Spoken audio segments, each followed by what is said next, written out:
All right, Tracy. Is that me? It's not me. It's Steve. It's not me. He's the culprit. What am I doing? I don't know. Signing autographs. It wasn't me. My other one was on mute. Hey, everybody, we made it. Can we talk about the opening segment there? Sure. He would like you to take the geisha out of it. I'm not sure I'm represented properly. I enjoy watching Steve backstage when he's actually here for the opening because I'm just there going, nope.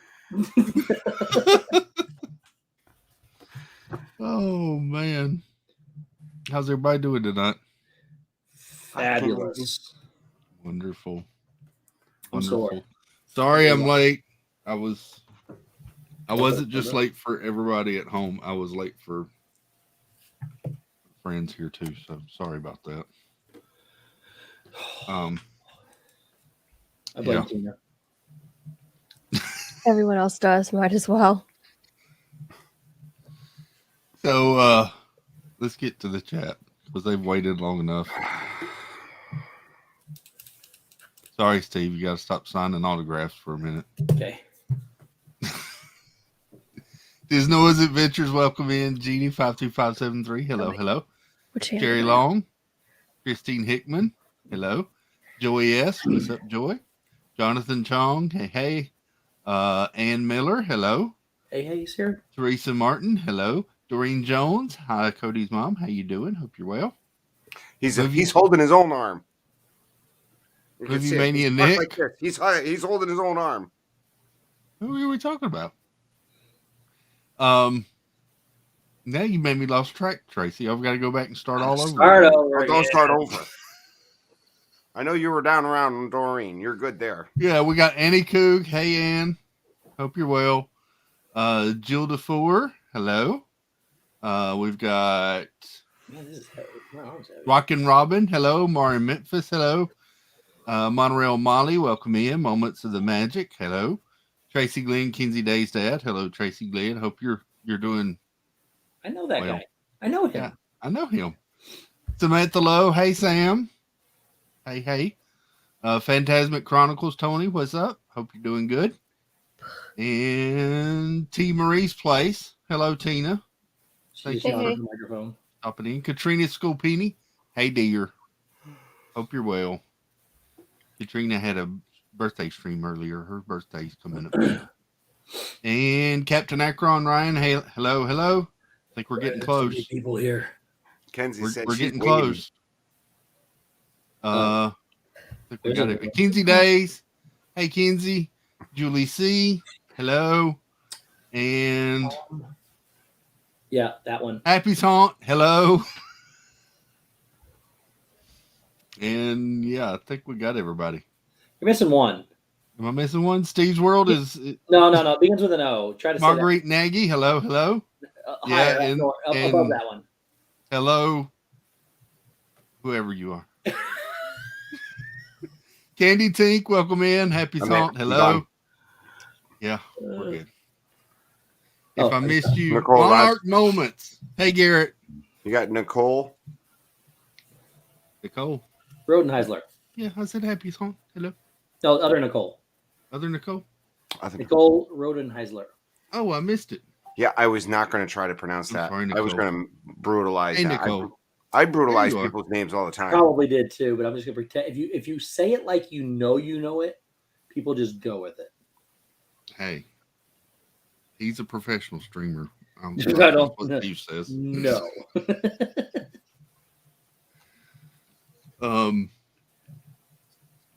Molly had a good comment when the stream was started. She said, and she thought she was late. Yeah. Look, we were backstage. Daddy. Tina was talking about something. No, I'm just kidding. Yeah, Tina. Tina got us all rambling on before the stream. No. We tried to tell her, listen, Tina, we have to start the stream soon. No, we cannot let you keep talking. No. Just the whole time. It might be my fault because I was asking for addresses. And then I looked up and I said, Chris, we're 11 minutes late. He went, yeah, we're starting. When Tracy had to go make coffee. Yes, Tracy went to get coffee. And then I had to wait for Steve to give me permission to start the stream. That's true, too. I gave him permission to start his own stream. Yeah. So there was that. Yeah. Thank you, Rockin' Robin and Yachty. Chris, I got to ride Hagrid's and Velocicoaster last night. Really? Yes. It was at an Orlando Informer event. And all I can say is Hagrid's was amazing. And Velocicoaster was like, oh my gosh. I couldn't hang on to anything. Hey, Meg. I know it's not your fault, Meg. That thing was so you enjoyed them. It was throwing me around like a rag doll. Like so you get in this thing and it's a lap bar for Velocicoaster. There's nothing to hold on to. There's your feet dangle. And like this thing throws you around like a rag doll. Like you're upside down half the time. Was it one of those slingshots? 78 miles an hour. No, the Velocicoaster. It's just a coaster. So anyways, picture a lap bar and you're upside down half the time. There's a part where your head's only like a couple feet away from the water. You come up thinking you're down and you're just like gliding under and you're just staying there. Like, no. But it was fantastic. I loved it. Yachty likes them. She said she's obsessed with both rides. So I had to feel like I kept tucking my feet underneath me, like trying to hold on to something. It's like they were up against the bottom of the seat, like, don't let me go. It was I screamed the whole time too. So you heard it here first. Steve is now a Universal fan. Nope. Didn't say the word. I'm gonna start streaming from there all the time. Say the word. Because I still don't like the place, but those were good. Just say hi to Teresa Martin. Yes. Said hey, Teresa. We'll say hey again. No, I know. It's okay. Hi, Blaine. Hey, Blaine. What's up? Like Creative Travel. Steve is a screamer.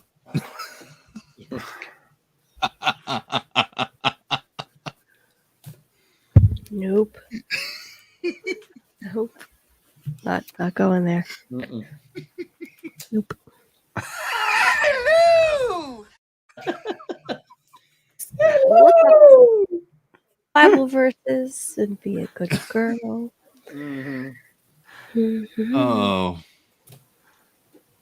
So what Steve doesn't realize is he told me some of that last night, but we were up late waiting for the Disney release at 3 a.m. I might have dozed off a few times.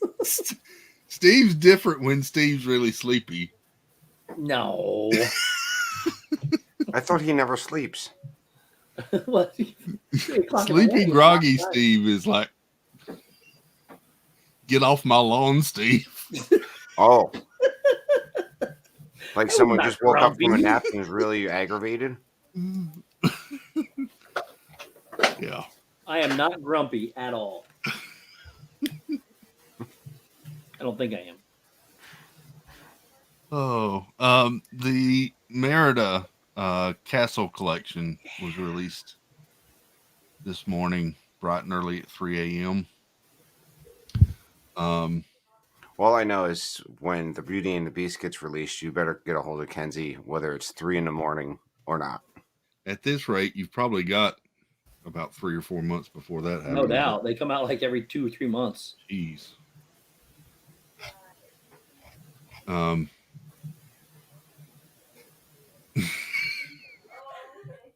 Pretty much, Tony.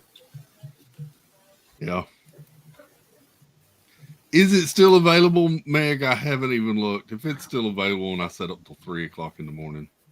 Hi, Walt. It's available. Hey, You Walt. made me stay up till 3 o'clock in the morning. I'm going to be very upset. I hope it's not available. Hi, whoever came in. Hey, Walt.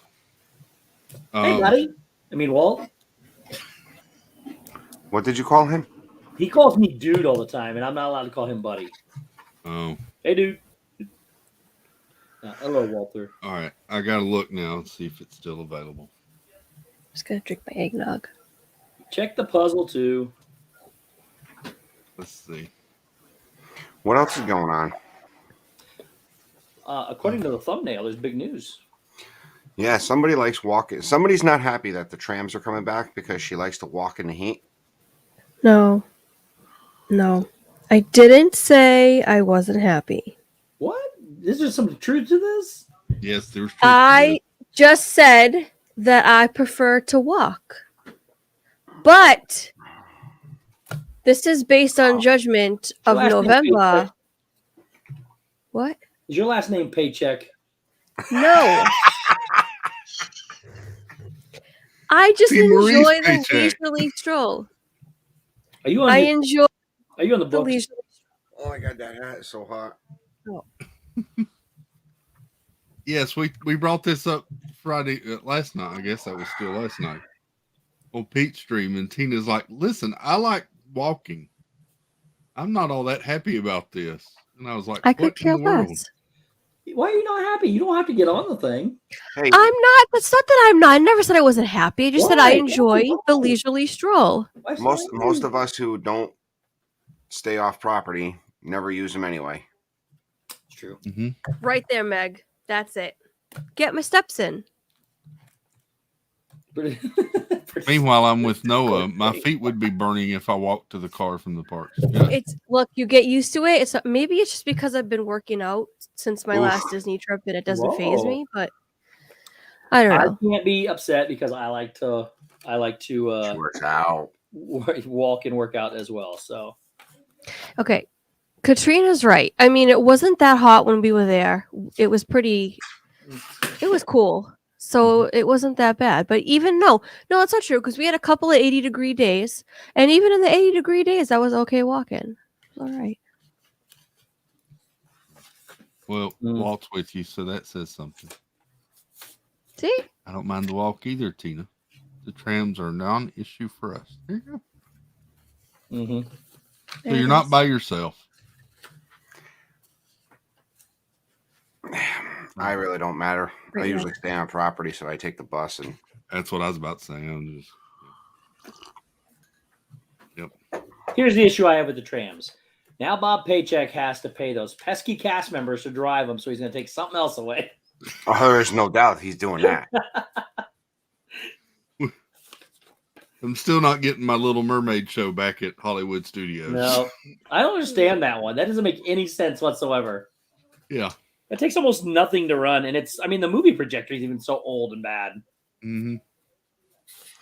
All right, Chris, I'm going to bail. So if you just want to put me backstage for a while, and then I'll Okay. text you when I'm back. Bye-bye. Enjoy. Oh, Mhm. what? Okay. And then And then there was 3 of us. Yeah. So we went and went out to eat for birthdays tonight. Here's a fun fact. Yesterday was my birthday. I heard birthdays. Mhm. Yep. Yesterday was also my mother's birthday. I was born on my Oh. mom's birthday. Wow, it's like Corey and his daughter. Oh, really? I didn't know that. That's cool. That's awesome. Do you like it or did you not like it growing up? Well, apparently when I was very young, I told her at some point that I wanted it to be my birthday and not her birthday. Oh. And she told me, well, that's fine. You can have all of them going forward. And I haven't got her to take them back yet. So, yeah. Mm-hmm.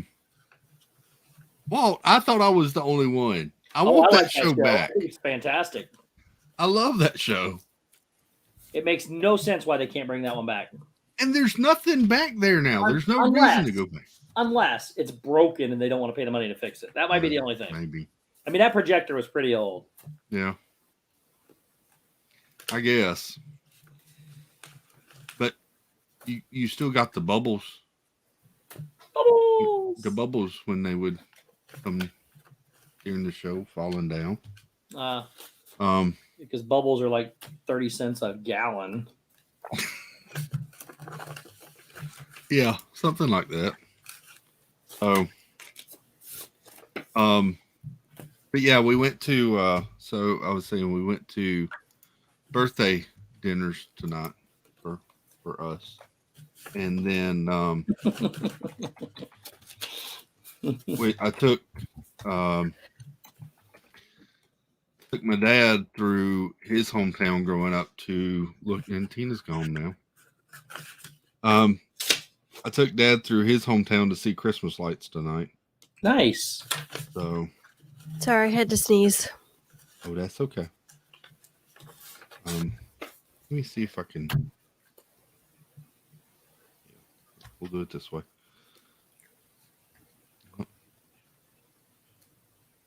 No, that's not going to work because of reflection.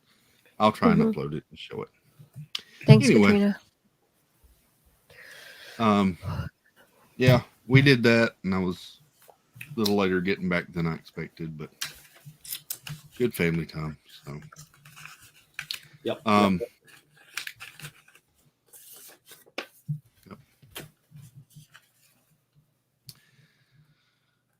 And I've done more Christmas shopping today. I swear, I think I'm done Christmas shopping, and then I go and order more stuff. Oh, yeah. Up till Christmas Day. I love buying stuff for people. I would much rather buy stuff for people than I would myself. 100%. And it's just harder because I thought I've got enough for the kids. And then I keep ordering stuff for the kids. Hey, ain't nothing wrong with that. And the family happy. and friends, and it's so much fun. That's what I love about Christmas. Sharing cheer. So,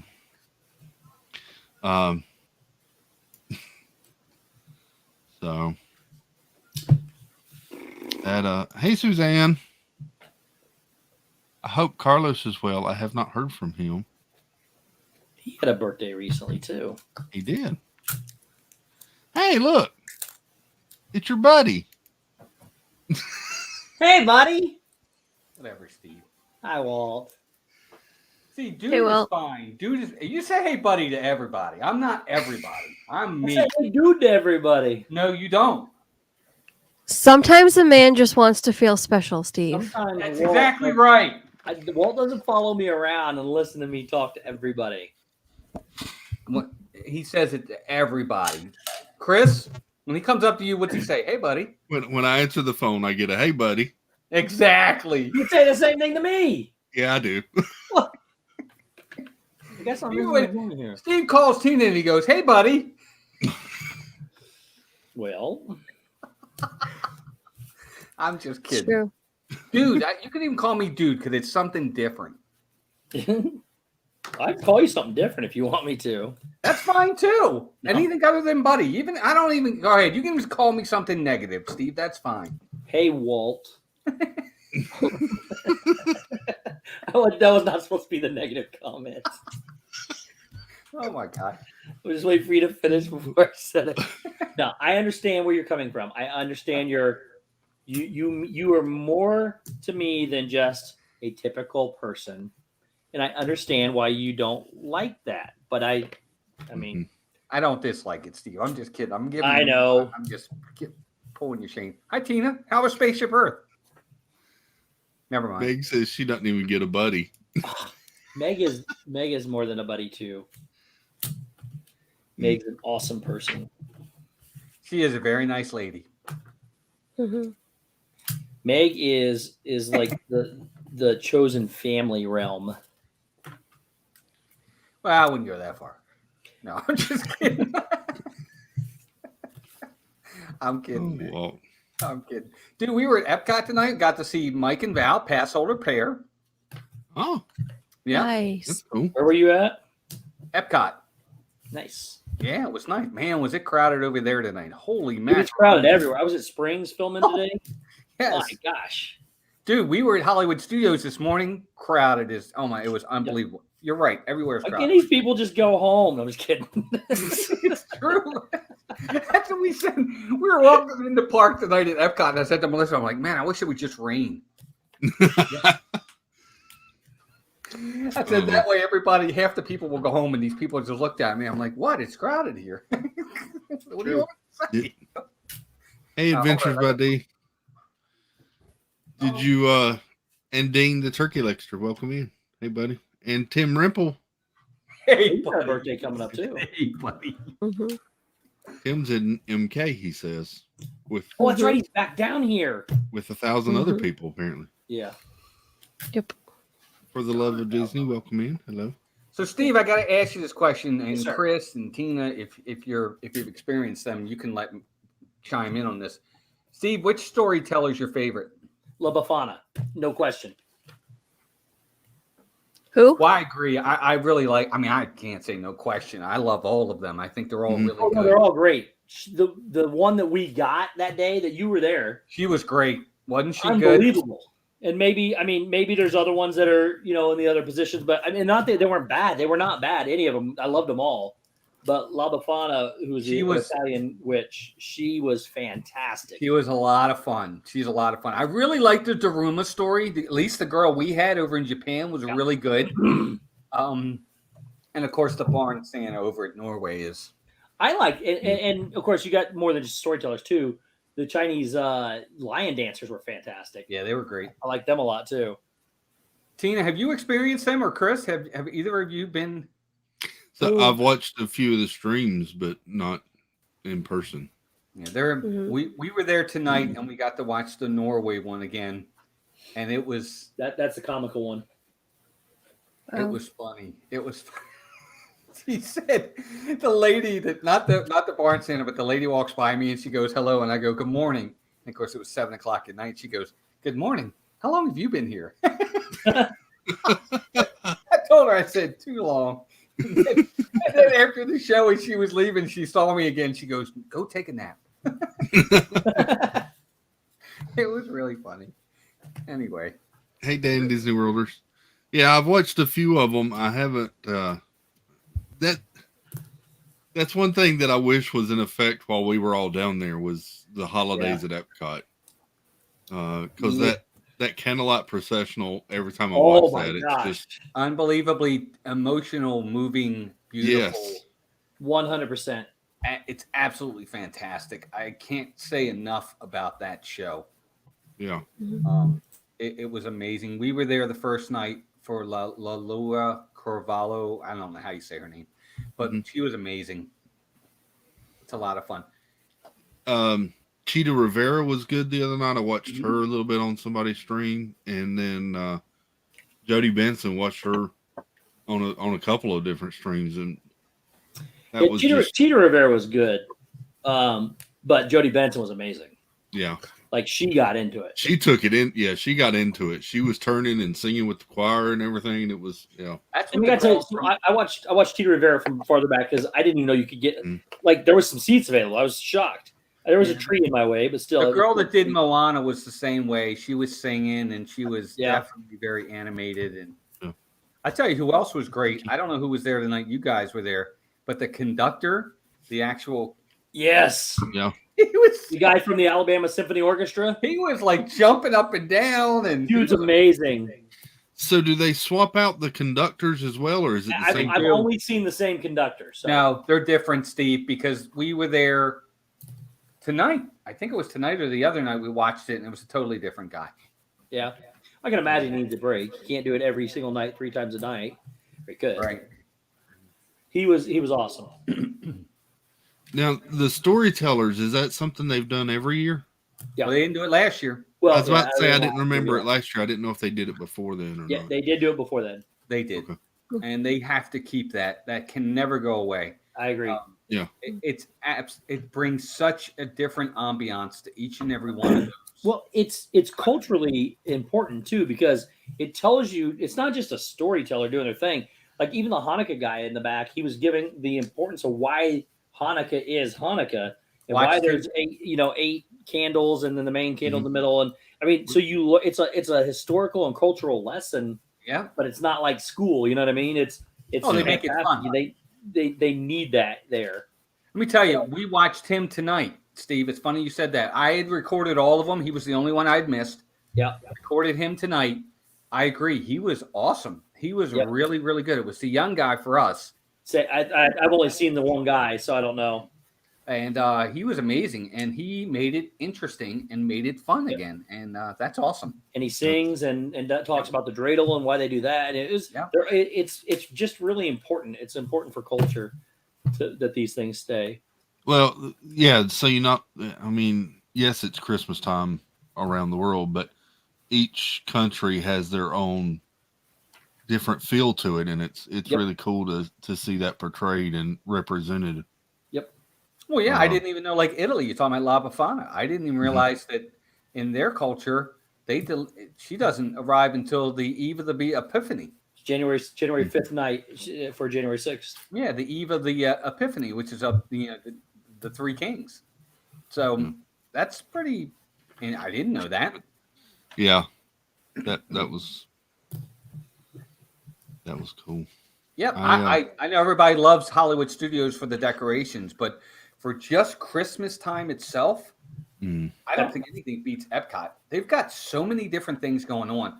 I mean, Magic Kingdom's great with the after hours event and all that, and I love Main Street. But if you go off of Main Street, there's really not much going on when it comes to Christmas. All of Epcot is like everywhere you look, there's some kind of holiday, something going on. It's amazing. Yep.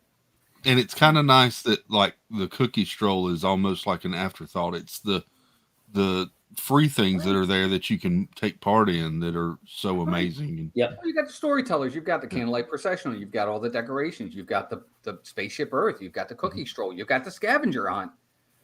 Living with the land overlay. You got living with the land overlay. You've got so many different things that are going on in these countries that are just the food booths as well. I don't know if I said that, but it's just so much going on. This festival might become my favorite now that I've seen the storytellers. Yeah.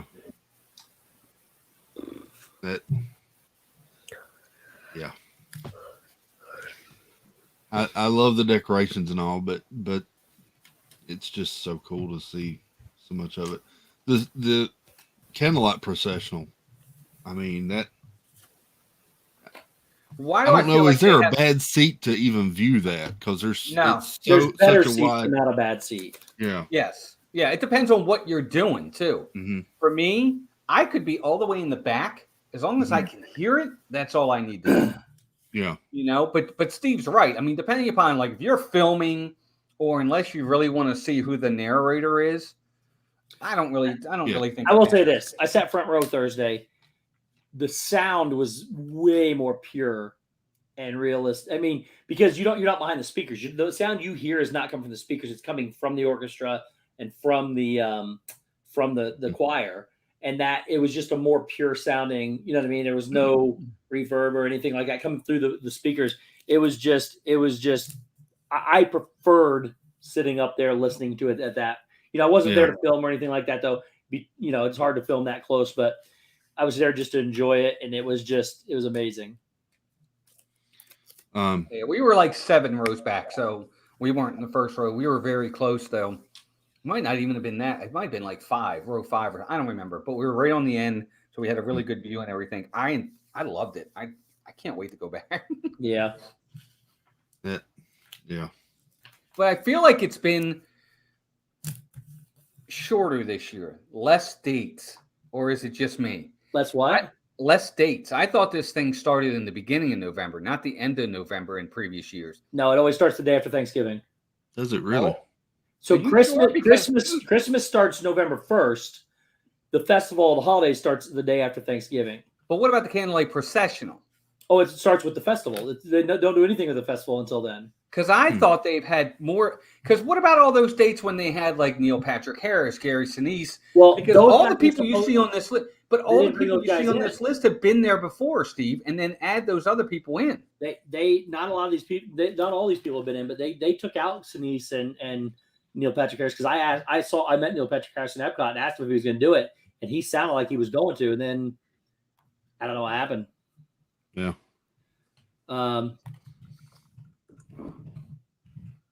He's the one that I remember sort of a regular. I remember him from a couple of years, it seems like.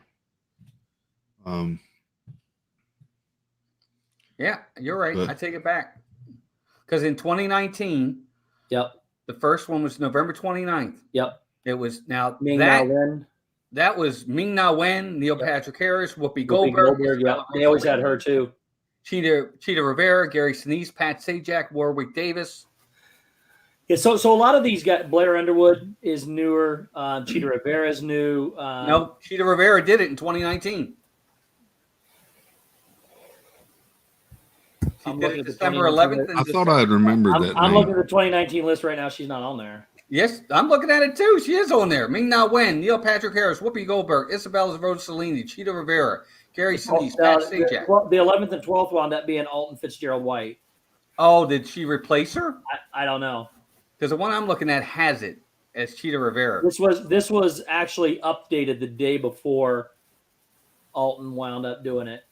Oh, maybe she took her place then. I don't know. See, I'm looking at 2 different places. Gina Davis was there, Stephen Curtis Chapman, Edward James, almost. So none of these people are here anymore. Yeah, Marley Matten.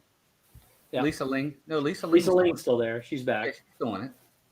But like the big ones that everybody went to see were Gary Sinise and Neil Patrick Harris. Because those guys got into it. They did. And Gary Sinise has one of the most iconic voices, recognizable voices that you'll ever see. So, yes, Ming Na Wen.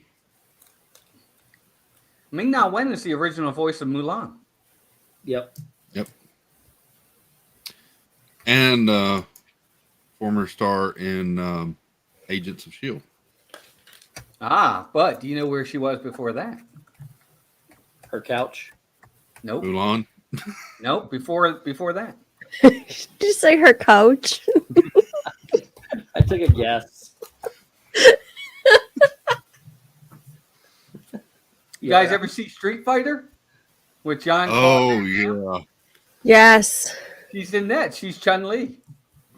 That was such a bad movie. It's such a bad, great movie. I love that movie. So like Jaws 4. Where's Dan? No, it's better than Jaws 4. You kidding me? Raul Julia plays Colonel Bison. It's so bad. It's better it was great. He's so over the top campy in that movie. He is amazing. And that God rest his soul. It's so bad it's better than the first Mortal Kombat movie. Oh, I don't know about that. That's saying something. That's a good movie, dude. I haven't seen that in years, but I remember I liked it. I love Mortal Kombat. It's so over the top campy. Over the top. Fantastic. Oh my God. Can I share something? Mm-hmm. No, never mind. Go ahead. No, you got to now. No, you can't do that. You got to. You can't do that. I just realized after I said it, I was like, no, it's probably some. All right. Was it the uppercut? Is that Street Fighter or Mortal Kombat? It's Mortal When he shows Kombat, his right? arm, Boxing. When he's like, he does the spin and the twist and spin and the punch up. I think that's Street Anyways, Fighter. Street Fighter. Okay. Well, anyways, I tried doing that when I was a kid and ended up falling flat on my face instead of hitting my target. don't worry, he probably tried that 25 times before he got it right on camera. So, yeah, fun facts. Yep. Sorry. I hadn't thought about that Really Street broke Fighter movie in a long time. Yeah. I love that movie. That Flash Gordon's another one. I love Flash Gordon. Flash Gordon. Yes, Yeah, the original. that's fantastic. I love it. Is it- Max Van he's Sydow a- as Ming the Merciless. Yes. Are you kidding me? Steve, have you ever seen Flash Gordon? I have no idea. Hey, Anna Isabel. Go watch it. I don't know why. That made me think of Xanadu. It's Xanadu. That's not even like Xanadu. I know, but like the graphics and the 80s flow of Xanadu. I don't know. John, for crying out loud.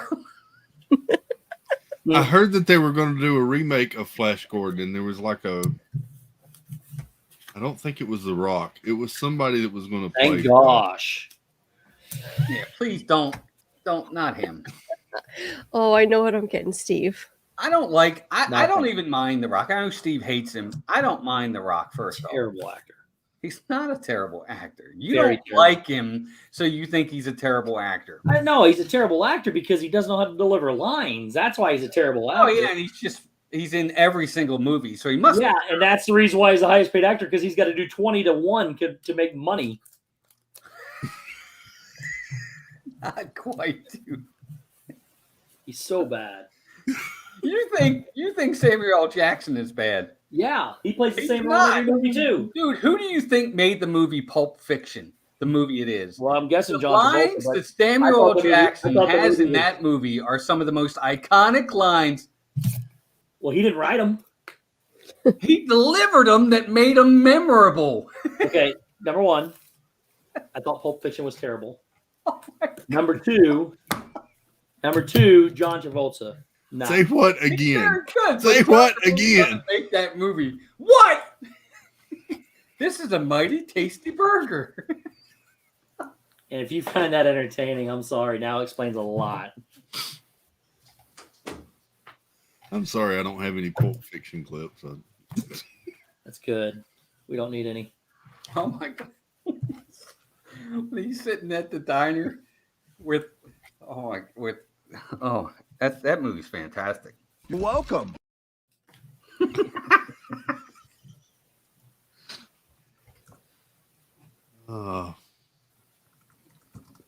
Moments of the magic. I cannot take movie advice from Steve. Exactly. You don't have to. You don't have to. Those two are the worst actors in the history of this planet. Samuel Hey, Josh and Amy. I'm not the only one who thinks that. Look, you want to say The Rock, fair enough. But Samuel L. Jackson plays the same role. He gets angry and yells on every single movie, and it's the same one. Hey, Angela. Welcome in. Yes. Nick.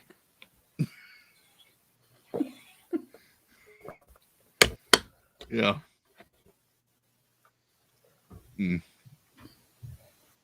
So, what is the movie that he was in? Steve, I can't think of the name of the movie. I'm terrible with that. I can't remember. Well, he was good in Unbreakable. Did you see Unbreakable? yeah, that was Steve? good. Oh, that's a good movie. Yeah, I didn't like it.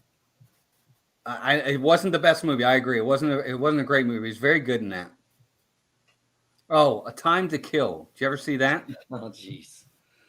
Yes. What? That's an excellent movie. He's very good in that. Disagree. He was okay in the movie 187. But that's it.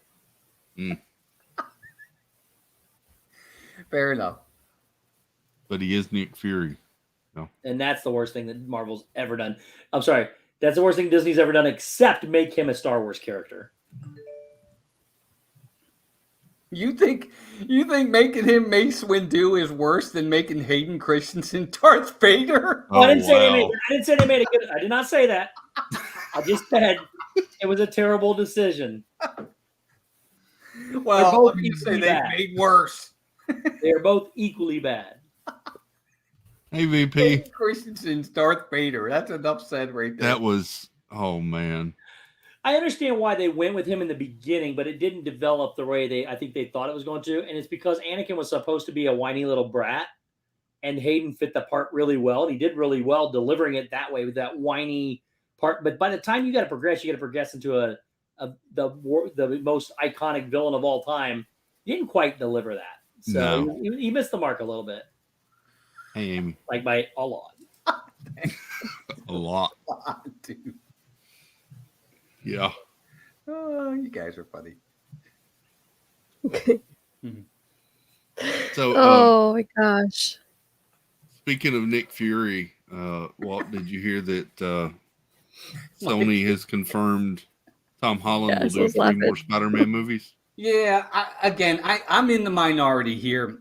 Oh. I think Tom Holland is okay as Spider-Man. I like him. I like Tobey Maguire better. I like Tom Holland. I like him better than Andrew Garfield. I thought he was terrible. I thought he was second best. Huh? I said I thought he was second best. This helps my cause. This helps me feel better about my Samuel L. Jackson decision. Why? You're still alone. I'm not alone by any means. Maybe in a year. I'm not alone by any means. Yes, he is. He knows he is. Yeah. But anyway, Tom Holland, first off, Spider-Man, what was the first one? Homecoming? Terrible. What was the second one? Far From Home? Not very good. I don't know what this one's going to be like. No Way Home. I'm scared. I think the only thing that's going to save it is the fact that they're bringing in previous villains that are going to help it. This guy's not excited about it because it involves the multiverse. I hate the multiverse concept. I think it's the worst thing they've ever done. Just like that whole Loki thing with a million different Lokis, and I thought that was in the alligator Loki. That was stupid. And I hate the fact that there's a stupid multiverse in Spider-Man. I think the cartoon is awful. I think the whole concept is the multiverse is in the comic books. I mean, I know. I didn't say it wasn't. I just said I think it's stupid.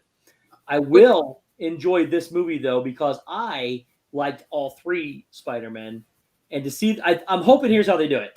I'm okay with them bringing back the villains because they're all different. They're amazing. Same actors playing the same villains. That's different. You just don't have 5 Doc Ocks. You don't have 5 this. The one thing I think it's going to benefit from is my guess is the other 2 Spider-Men are only going to have small cameos in this. They're not going to have big roles. And I think that's the only thing that's going to save the movie for me for the whole. I think it's going to, I got you, Chris. I think that's going to be the only thing that saves this movie for me is that I think they're only going to be cameos. Now it's going to be cool to see them in there because I like all 3 actors, but the thing that I think is the best is that they're bringing in old villains, which I'm okay with, but not multiples of the same character. I think that multiverse concept is really bad. But that's technically what they're doing with Spider-Man. They're bringing in the same character in multiverse. I said that, but I think what's going to be good about that for me is that they're only going to bring them back for cameos. Well, right. I don't think they're going to be there the whole time. Loki, the series Loki, was just 10 Lokis running around the whole time. I thought it was the stupidest thing I'd seen. I liked the show as a concept, but I did not like the multiverse part of it. Yeah, well, the multiverse is a big part of the comics. It's always been a big part of the comics. It's how they bring characters back. I mean, I get it. You don't like it, but it's going to be here for a while. Once they gone, they gone. Bye-bye. I agree, but that's not how comics work. Yeah. I liked Loki and the alligator Loki too. I agree with Steve. Look, everybody, here you go. We're agreeing. We actually agreed a lot tonight. This is scary. I wasn't a big, Loki was okay. I didn't like all the different Lokis either. I don't like that.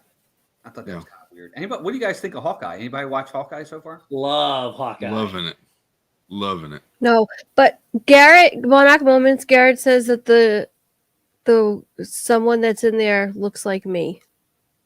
Somewhere in what? The girl that's in there. In where? Hawkeye. And I haven't seen it, so I can't. Really? Steinfeld? You don't look like Haley Steinfeld. I don't know what her name is. You just said the girl. I told you it's Haley Steinfeld. Take it as a compliment. Haley Steinfeld is very pretty, Okay. and so are you. So Alright. Yeah, you're Hold both. on. I don't think you look like her though. I do you? wasn't fishing for compliments. I was just. no, we're just I giving want to you watch one. it now. Well, first off, I agree. I actually like Hawkeye the best of all these Marvel TV shows so far. It's just down to earth. Yes. I like the writing and I've liked the acting so far in this. Yeah, that's her. It's been fun. And I love the nod to Kingpin that they did in the last episode. Yes. His portrayal of Kingpin in that Netflix series was so on point. Dude, that episode of him when they explain his childhood. Oh, He man. looks at the picture. That's the best episode in the whole series. Jeez. That's a great episode. There is nobody that they could have picked better to play that role. He nailed that. Yeah, he always plays a bad guy, though. Yeah. Except in The Judge. And we're all over the place tonight. That's that one. Yeah. I have to step out for just a moment. All right. Well, Okay. thanks for Be being right here. Thank you. I got Thanks, you. Walt. Thanks for Come having me. in, Chris. Now on now. No more I'll talk be right about back. I thought you were leaving. I'll be right back. Okay. No more talk about The Rock or Samuel L. Jackson. Let's move on to something new. All right. What do you want to Okay, talk like what? What's the Kingsman? Have you seen the previews for that? And about? have Well, you I've seen all the other movies. Okay, what do you think about the other movies? I like them. They're some of my favorite. The first one was one of my favorite movies. It's one of my favorite movies, not just the favorite Kingsman's. Taron Egerton is my favorite actor, who is plays the main guy in there, and along with he's also the gorilla Johnny from Sing and some of those other ones. So I like it, and it's coming out soon. Comes out next month, I think, too. Yeah, but this is a prequel, though. Yeah, he's not in it. No. Yeah, I like it. I like the Kingsman movies. I think they're really well done. Yeah, it's different. It's a take on Bond, but you know. Yeah. What are your thoughts about the new National Treasure that nobody knows about right now? I don't know anything about it. What? Did you not know this? Is Nicolas Cage in it? The entire cast is coming back for the movie to go into Disney Plus. I think it's only going to Disney Plus, and there's a new series for National Treasure as well coming out. He's not in that. Let me see. No, Yes, he's I am. not Sorry about that. He's not in that. National Treasure. Super Fluffy Eddie. Steve, Did he welcome any of these people in? I don't know if you welcomed him in or not. So, Steve, did either of you see Ghostbusters Afterlife? Did I see it? Not yet. Yes. What'd you think? I thought it was fantastic. I thought it was very good. I really enjoyed it. Look, it's like, to me, it's like Epcot Forever. The girls' version of Ghostbusters was Epcot Forever, and this one's Harmonious. It's so good. It's a really good concept. Really good nods to the past. They really did a good job with this one. I thought they did too. I liked it a lot. I thought it was very good. The ending was very good. I liked it. Yep. Ooh. So this is different. So National Treasure says that it was the actress may have gotten changed. It was wait a minute. No, it's not. Lisette Alexis is going to play the lead in the National Treasure series coming to Disney Plus, which is coming. It's Jerry Bruckheimer still. Well, he's not directing. He's just a producer. No, he's producing. John Turteltaub is directing. That just means producer. By the way, everybody just means he fronts the money. Yeah, and he has some creative whatever, but anyways, production is starting early 2022, so it's probably going to come out next year at the end of the year. And then the new movie. Oh no, I was right. Upcoming National Treasure series cast new lead. Oh, wait a minute.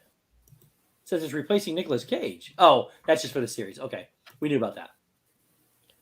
And then the new movie. If I can get this thing to work right. Is it National Treasure 3, right? I guess. Yeah, I'm looking for it. Hmm. National Treasure 3 comes out. Or it can be officially released in 2022, and it has Nicolas Cage, Diane Kruger, Justin Bartha, John Voight, Harvey Keitel, Helen Mirren. It's all the people that is there. It says it's going to be an important one, but it doesn't say when it's coming out. Oh, and then everybody wants to know what's on page 47 of the President's book. You remember that from the first one? Yeah. That is supposed to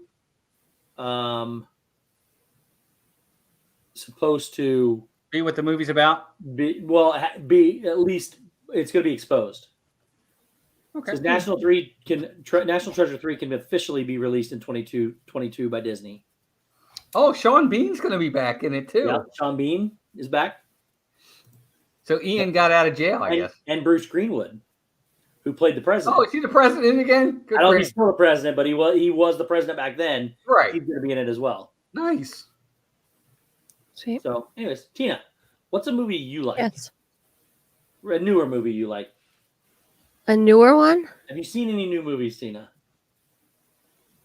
Coco.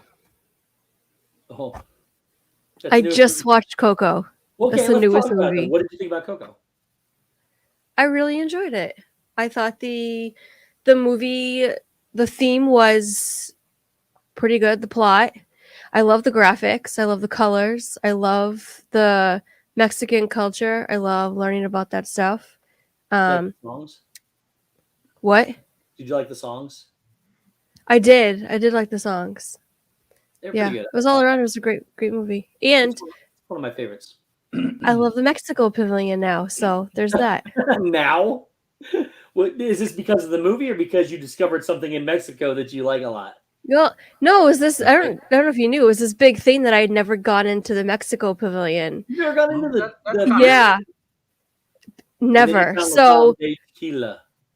well, when I was there on our trip, my Wednesday stream, I live streamed the Mexico Pavilion. I did the ride for the first time, and I just had a really good appreciation for it. I thought it was beautiful, and it was just amazing. So it's very unique. It's a very unique pavilion. It's the only. Yeah. How do I say this correct? Maybe I'm not. Pretty much the whole pavilion is indoors. Yeah. Yeah. There's a couple things across the street, the restaurants. Yeah, but I mean, for the most part, the crux of it is indoors, which is really neat. Although it's supposed to look like you're still outdoors, it's pretty neat. Mm-hmm. Coco, I love Coco because I think it tells a unique story. It tells something that I think we're all relatable to, in that we'll always live forever as long as someone remembers us. Yeah, and that's basically it. Good point. It's just about, that's the song, "Remember Me," and it's the truth. As long as there's somebody, that's like George Washington, Abraham Lincoln, John F. Kennedy, Martin Luther King Jr. They're remembered, they'll live forever because they're never forgotten. And it's true. And it can be anybody, just the normal, everyday, average Joe. As long as there's somebody who remembers you, you'll live forever. It's pretty neat. I think it's I love that concept. I love that movie. I went in with zero expectations and walked out of there bawling. And I loved it. I thought it was great. Yeah, it was a good movie. It's a real good movie. Well, you know what movie I love? Which one? The Rundown, starring The Rock, Dwayne Johnson. That's a great movie. And Christopher Walken. Hold on. That's a great movie because of Sean William Scott and that man right there, Christopher Walken. I love the that movie. The cast is always great. I love that movie. I don't know why. Movie. The Rundown. That's a great movie. It's one of my favorites. But it's because of Sean William Scott and Christopher Walken, not because of The Rock. Yeah. Fair enough. Did you like the Jungle Cruise? I did like the Jungle Cruise. I'm one of the few that did. But it wasn't not because of him. No? Yeah. I thought he was hilarious. He was terrible. Dude, the people in the theater were trying to figure out what he was saying. He was so bad at delivering those jokes. Like, everybody's looking around each other like, what is he doing? When he's there and he's talking and he keeps doing all the puns and he goes, I can't turn it off. Yeah, not good. But the story in that thing, and Jack Whitehall and Emily Blunt were fantastic in the movie. They made the movie good. It's always a supporting cast. And what's the one with the San Andreas, the earthquake or whatever, where everything got flooded? Not only was he terrible, his co-star was terrible, and the kids made that movie good. Him and his, I can't remember the girl's name, the woman's name in it. She was just as bad as he was. But the kids were what made that movie good. What the hell was her name? I know who you're talking about. Wasn't she also the wife in Independence Day? I don't know. No, different one. Okay, that was a long time ago. Yeah.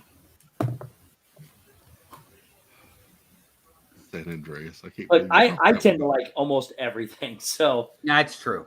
When I tell you I don't like something, it is really bad. But usually it's because he has a bias towards the person that's in the movie. He doesn't like any Samuel L. Jackson anything. I like his some of the movies. I don't like him. Black Adam will be coming to theaters next year. No thanks. I don't even watch half the DVC stuff. Just Batman. No way I'm gonna. I love Batman. I love Batman. He's my favorite. I'm really nervous about this one. Oh, I have no. Who's your favorite Batman? Me, Michael Keaton. Easily. Michael Keaton. Michael Keaton's mine too. Yeah, me too. But Christian Bale. Christian Bale's a close second. He's a close second for me. They're the only. I mean, yeah, Michael Keaton and Christian Bale. But Steve saying Christian Bale first, I have no issue with that. I mean, he was really good. Yeah. Yeah. But Keaton was the first real. I mean, you can say Adam West, but that was the TV show. But Michael Keaton's. That's like saying who's your favorite superhero? Can we all agree? It's Christopher Reeve. Can we all agree that Ben Affleck was terrible? Yes. Okay, there we go. Yeah. That's all I needed. I just needed some validation. But he ruined everything. He ruined Daredevil. But he's not worse than George Clooney. Clooney was worse than him. I like George Clooney better than Ben Affleck. Yeah, Absolutely me too. Not. I thought he was terrible. Val Kilmer was the worst, though. Really? I forgot about Val. Val forgot about Val Kilmer. I actually like that movie too, Batman Forever. I loved it. I thought it was better than Batman and Robin. I love Val Kilmer in Tombstone. I'm your Huckleberry, but Val Kilmer is not Batman. Yeah, but see, the problem is you're comparing it to probably his best role in Tombstone. Mm-hmm. It's probably his best role ever. Oh, that's easily his best role. Let's compare it to something else. Maybe Willow, but. I'm just saying. I mean, when you compare his absolute best role to anything else, it's probably it's gonna pair in comparison. Well, the problem is when you compare his best role to everything else, you can't think of something that comes close to it. That he had a no, Top Gun. He was really good in Top Gun. He's only in Top Gun for like 10 minutes. Really, he's not in it that long. True. That's why he was good. That's why I was. You just need a little bit of Val. You don't need a lot of Val.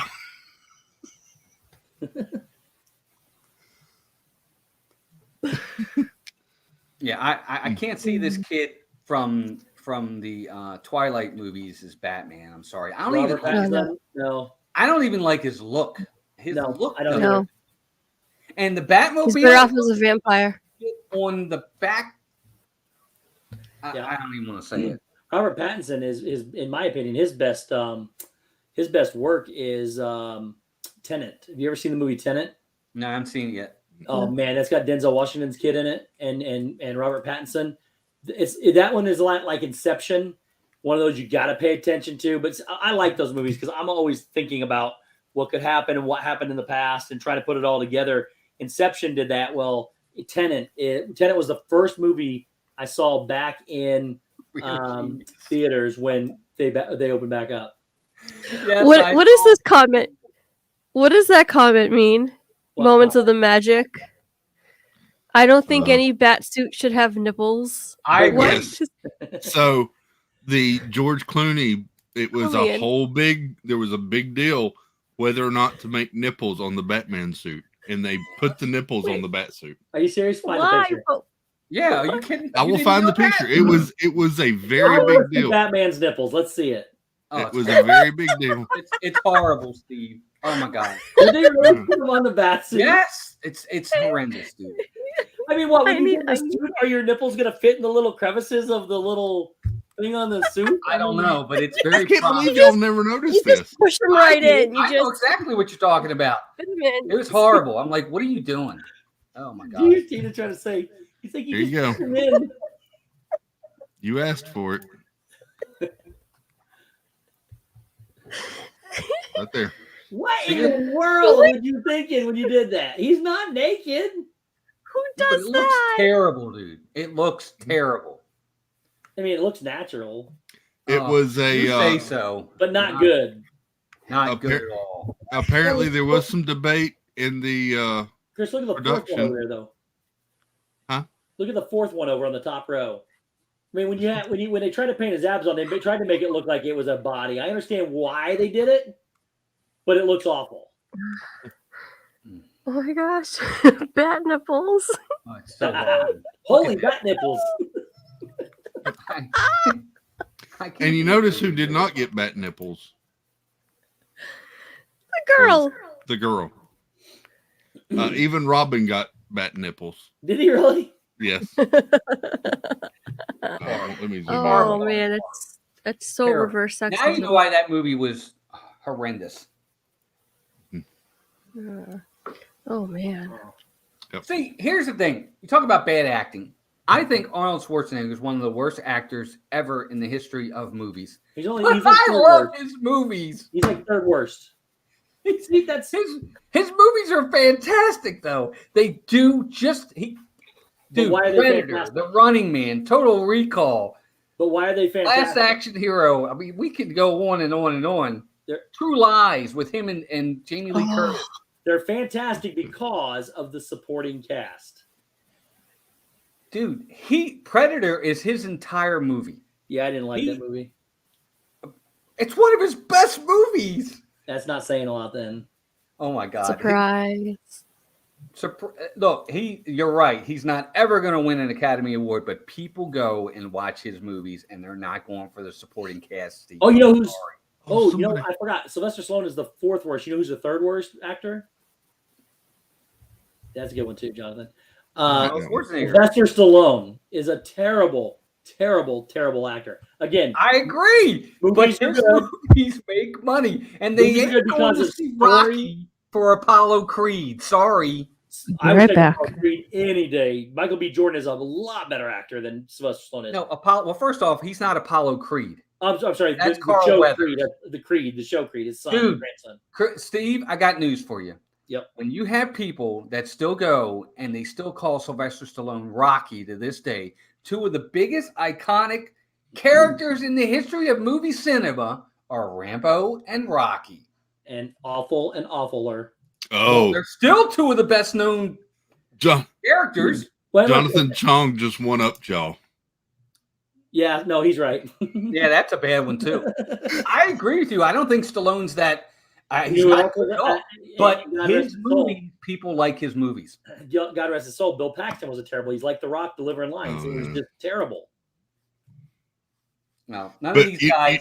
None of these guys have ever won an Academy Award, but their movies make money. You know that's what I'm gonna start using. That's what I'm going to start using when you tell me how good those guys are. How come they haven't even been considered for an Academy Award?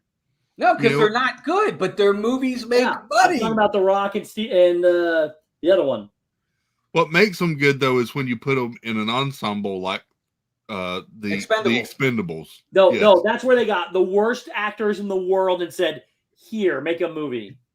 Even though It they was keep awesome. bombing, they still do them. They keep making more. Yes, I know. Dolph Lundgren and Sylvester Stallone, Arnold Schwarzenegger. They were just missing The Rock and Samuel L. Jackson. They'll get them in Randy there. at some point. Cruz, John Claude Van Damme. Don't forget Van Damme. Van Damme was in He there. had one good movie. It was that what was it, Bloodsport, where he couldn't see and he was like, "Oh."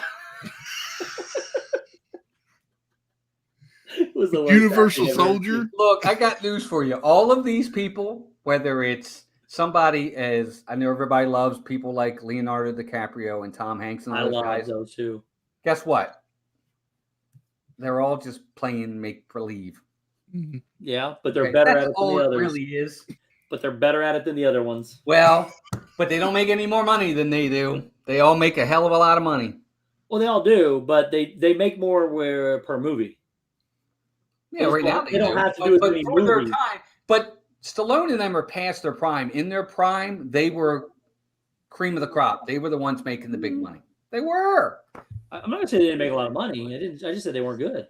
No, I agree with you, but still make the money. Oh gosh, see, I'm not a big. I don't like DiCaprio. I love DiCaprio. I I'm think he's the not a most big- dynamic actor we've ever seen.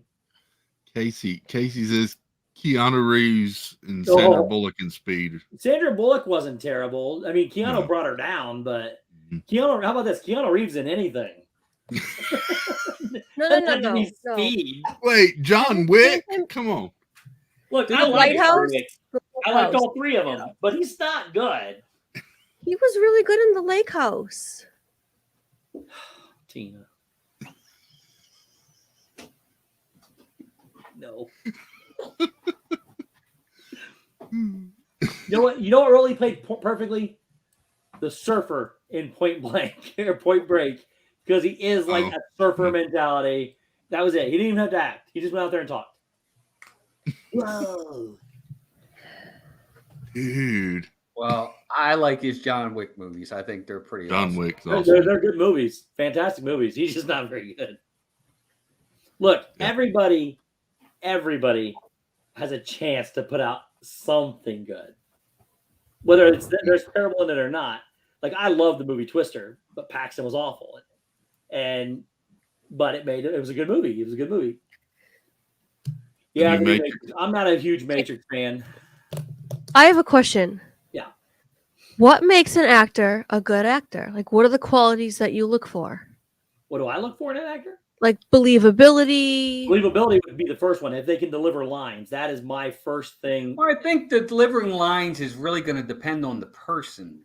What you consider not a good delivered line, other people might consider fine. I mean, I think it depends on the character. I mean, there are lines in The Predator that Schwarzenegger has that he delivers just fine. I'm sorry. Just fine is not good. But Steve, he's Just not fine in. is not good. It's not. But you're misinterpreting it. It's not a fair comparison. He's not in Inception, so he's not delivering those types of lines. You know why he's the not in lines that he's Inception? delivering are just fine. He's not in Inception because he couldn't be in Inception. Well, right, because, but that's my point. But that doesn't make him So a that bad makes- actor. so He's that just makes him a good not actor? Damn. that makes him a good actor because he's not good enough to do these movies. No, he's not good enough, but he doesn't make him bad. What I'm saying is Tom Hanks is I think you're here. helping me. No. What I'm saying is it's an unfair comparison. Tom Hanks is here. Tom Hanks is the team cream of the crop. Yep. Okay. I think Tom Hanks is better than DiCaprio. Sorry, he just is. How many Academy Awards does DiCaprio have? How many what? Academy Awards does DiCaprio A have? lot. He doesn't have any best Well, he's got actors. a lot of- I don't look for just the Academy. See, the Academy Awards are voted on by the Academy and not people. All the other ones. Yeah. I like the people. I'll take Tom Hanks over DiCaprio any day of the week. Man, they're both there. They're both up there. Yep.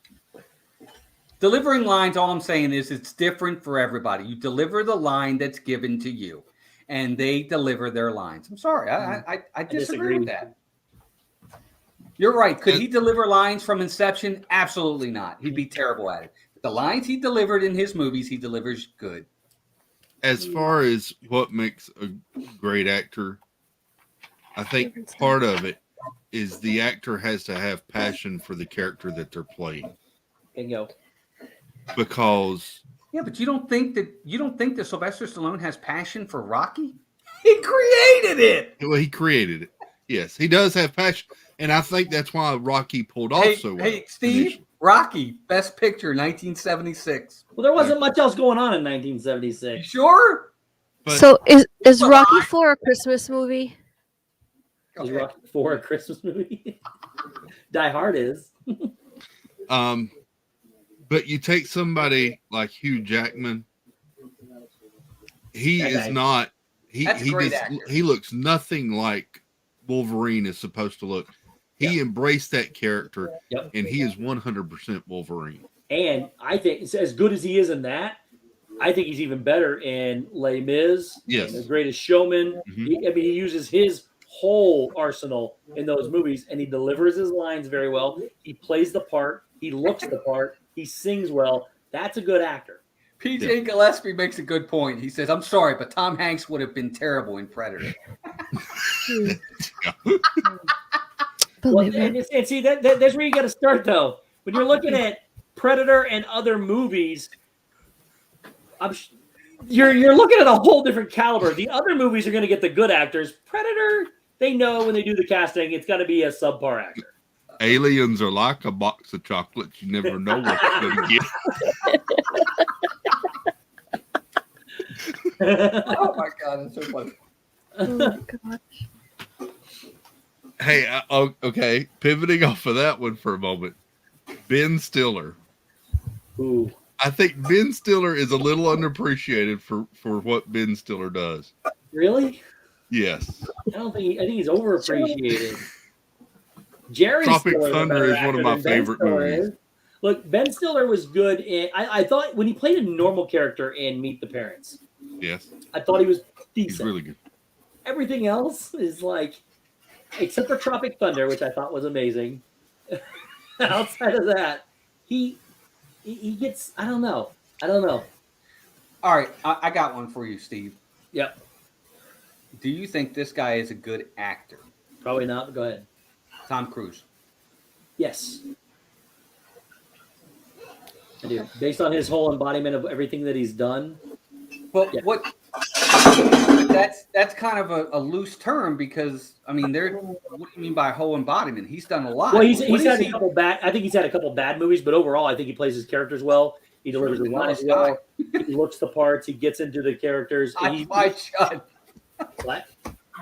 I just gave you two bad ones: Vanilla Sky and Eyes Wide Shut. There's two. Well, I didn't say they were all good. I said everybody's gonna have a bad movie. Sure. But for the bulk of it, though, you start going back and looking at everything like Mission Impossible and all the other ones. I even thought Minority Report was great. He's done a great body of work across his career. The one with these, what's the one where he's with Jamie Foxx and he's the Jamie Foxx, the cab driver? That's one of my favorites. The first one, he had gray hair. Oh yeah. Collateral. Yes, that was a fantastic movie. I thought it was incredible. I think he does a great job. And Jonathan Chong says he loves Eyes Wide Shut. I actually liked Eyes Wide Shut too. Now, Vanilla Sky, I agree with you. I've seen one Tom Cruise movie. No, you've seen more than one. No, Top Gun. Top Gun, he's amazing in Top Gun. Yeah, but that's not his. That's the only one I've seen. That's it, really. I'm gonna go IMDb it and just double check, but I'm pretty sure. Cruise's best role that made him a great actor, in my opinion, was Interview with a Vampire. See, I thought that was stupid. Him and really? Brad Pitt. It was totally out of character for what he had ever done to that point. Well, him and Brad Pitt at that time, that's when their little leading man of Hollywood thing started. The battle between who was a better actor, and it was actually between which girls thought who looked better. But they were both in that movie, and Born on the 4th of July was great for Cruise. Yes, that's another one. He's had a lot of it. Great acting for him in that one. Very, very good. Yes. I've never seen it. Hardly none of these movies. Really? Jerry Maguire. Yeah. Oh my gosh, Jerry Maguire. Jerry Maguire. A Few Good Men. Far and Away. Days of Thunder. No. Show me the money. Oh, show me the money. I've seen Rain Man. Okay, so two movies I've seen. What have you seen? Rain Man. That's great. And Top Gun. You need to stop everything you're doing and go watch A Few Good Men. It might be one of the greatest. That's true.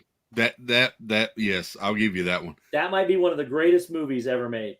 Which one? And I'll tell you why. And it's not as much Tom Cruise because of two words: Jack Nicholson. Exactly. Jack Nicholson makes that movie. Cruise is good in it, but Jack Nicholson makes that entire movie. I'm sorry. It just does. Listen, you could watch A Few Good Men. You or have you to could just ask me watch the nicely. last 10 minutes. The last 10 minutes makes that movie. I don't want medals. I don't want awards. What I want from you is to stand there in your And don't say and extend me some, you know what, courtesy. Don't say any.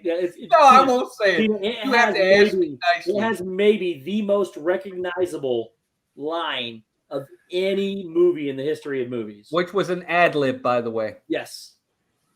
It has probably the best line, most recognizable line. You can't handle the truth. By the way, hi, Walt. Hey, Tracy. He is fantastic in that movie. Don't watch the last 10 minutes. Watch the entire movie. All. Yeah. Because Jack from the first scene he's in. Yeah. So, I just finished my filming. Nice. There you go. Are you crying? Huh?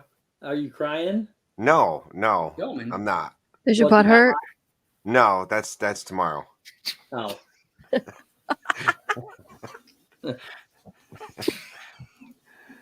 Yeah, and that's another great actor. Spoiler alert. So what are we talking? Movies? Yes. Yeah. All over the place. Talking great actors, not so great actors. I can tell you what. I like Tom Cruise. My wife's not a big fan of him. A lot of people I've discovered are not. I think Really? a lot of Tom. I gotta say, Tom Cruise is a good actor, but I think he lost a lot of credibility when he started hopping on a couch on Oprah, and then that turned off a lot of people to him. His beliefs, his life beliefs, are what get him. Correct. It's not a matter of whether or not he's a good actor. That's why a lot of people dislike him, is because of he's a Scientologist. So and it's not. And I don't even think it's the Scientology thing that turns a lot of people off. Well, it depends on how much you push it on people. Look, Tim Robbins, I don't agree with Tim Robbins politically, but you know what? I think he's a great actor. The problem was, though, when Tom Cruise's career died briefly, it was because he was the one pushing Scientology. He was the face of Scientology. He was. But, you know.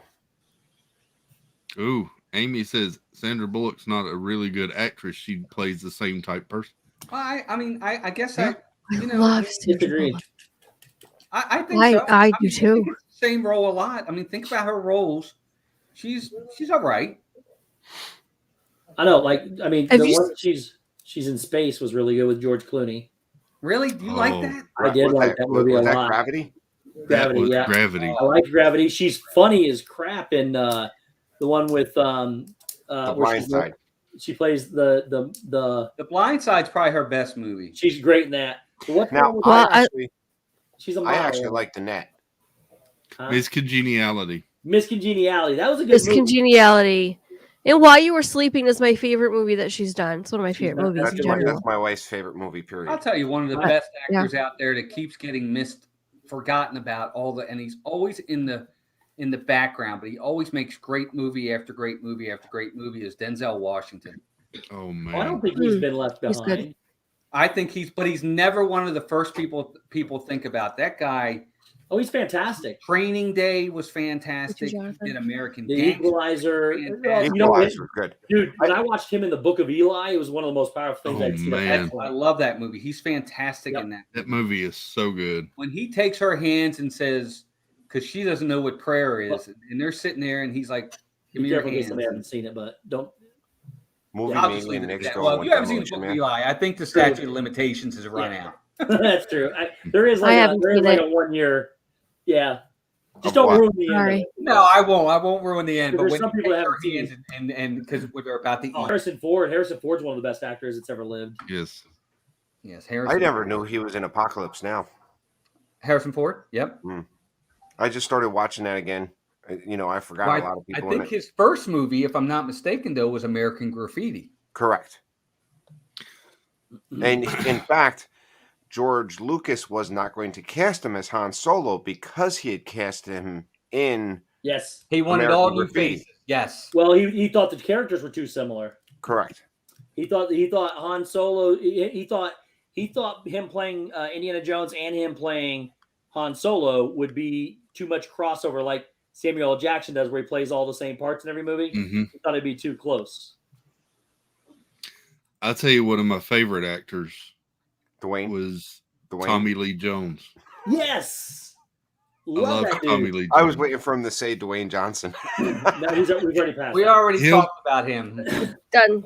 Yeah. Him and Harrison Ford in The Fugitive. Yes. Oh, Dude, The Fugitive is. I was getting ready to say The Fugitive. That was my yes. And the other one. I even like the follow-up with the Wesley Snipes one. Yeah. The other one, the other actor that kind of he's probably more iconic and people don't recognize him a little more. But he doesn't, outside of his Bond days, that doesn't get enough credit for is Sean Connery. Yes. Sean Connery was an amazing actor. You know what his last movie was? Entrapment. Yeah, League of Extraordinary Gentlemen, I think. League of Extraordinary Gentlemen was the last movie he was in.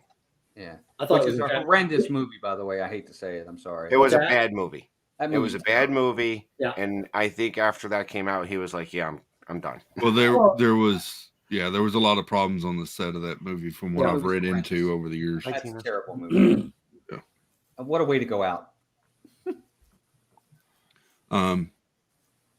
Somebody said Practical Magic with Sandra Bullock. That's one of my favorite Sandra Bullock movies. Actually, was Practical Magic. Another good one. But going back, do you remember The Net? The Net was good. Boy, that was creepy back in the day. Well, it hit that time because the internet was so new, and nobody knew where it was going to go, and it took you to a point in that internet where like it was so creepy. And so, and just realistically, I mean, look at all the crazy stuff that's happening. You talk about the dark web and all that other stuff. I mean, it's there. It's just, the net. I think, another great actor is Daniel Day-Lewis. Oh, yes. Awesome movie. Awesome. New York. But the range of different types of movies that he does, it's what makes somebody like him and Tom Hanks so great. Yep. Tom Hanks can do something like Toy Story and then turn around and do something like Philadelphia. And that's why, as much as I hate the guy, Johnny Depp is an amazing actor because of the exact same reason, because of the difference in his characters. Sometimes, but I mean, the problem is goes over the top, a la Willy Wonka. Well, that was terrible. But we kind of missed the mark on that one. Go watch him playing the drunk pirate and Jack Sparrow in that, and go watch him in Finding Neverland. Yeah, tell me the difference. And then he did the one with you played. Oh my gosh, The Last of the Mohicans. Yep. Daniel Day-Lewis. But the last was in The Crucible. I loved that movie. That's not. I think what killed the Lone Ranger was the fact that Johnny Depp was trying to play Captain Jack as Tonto. I agree 100%. That went totally the wrong way. Armie Hammer did an amazing job in that, and I agree that Johnny Depp. Like I said, I don't like Johnny Depp. I thought he played the drunken pirate really well. The Lone Ranger didn't work, Steve, in my opinion, because they made the Lone Ranger out to be a punchline. They made him out to be a joke. The entire film. It was terrible. I agree. Yeah.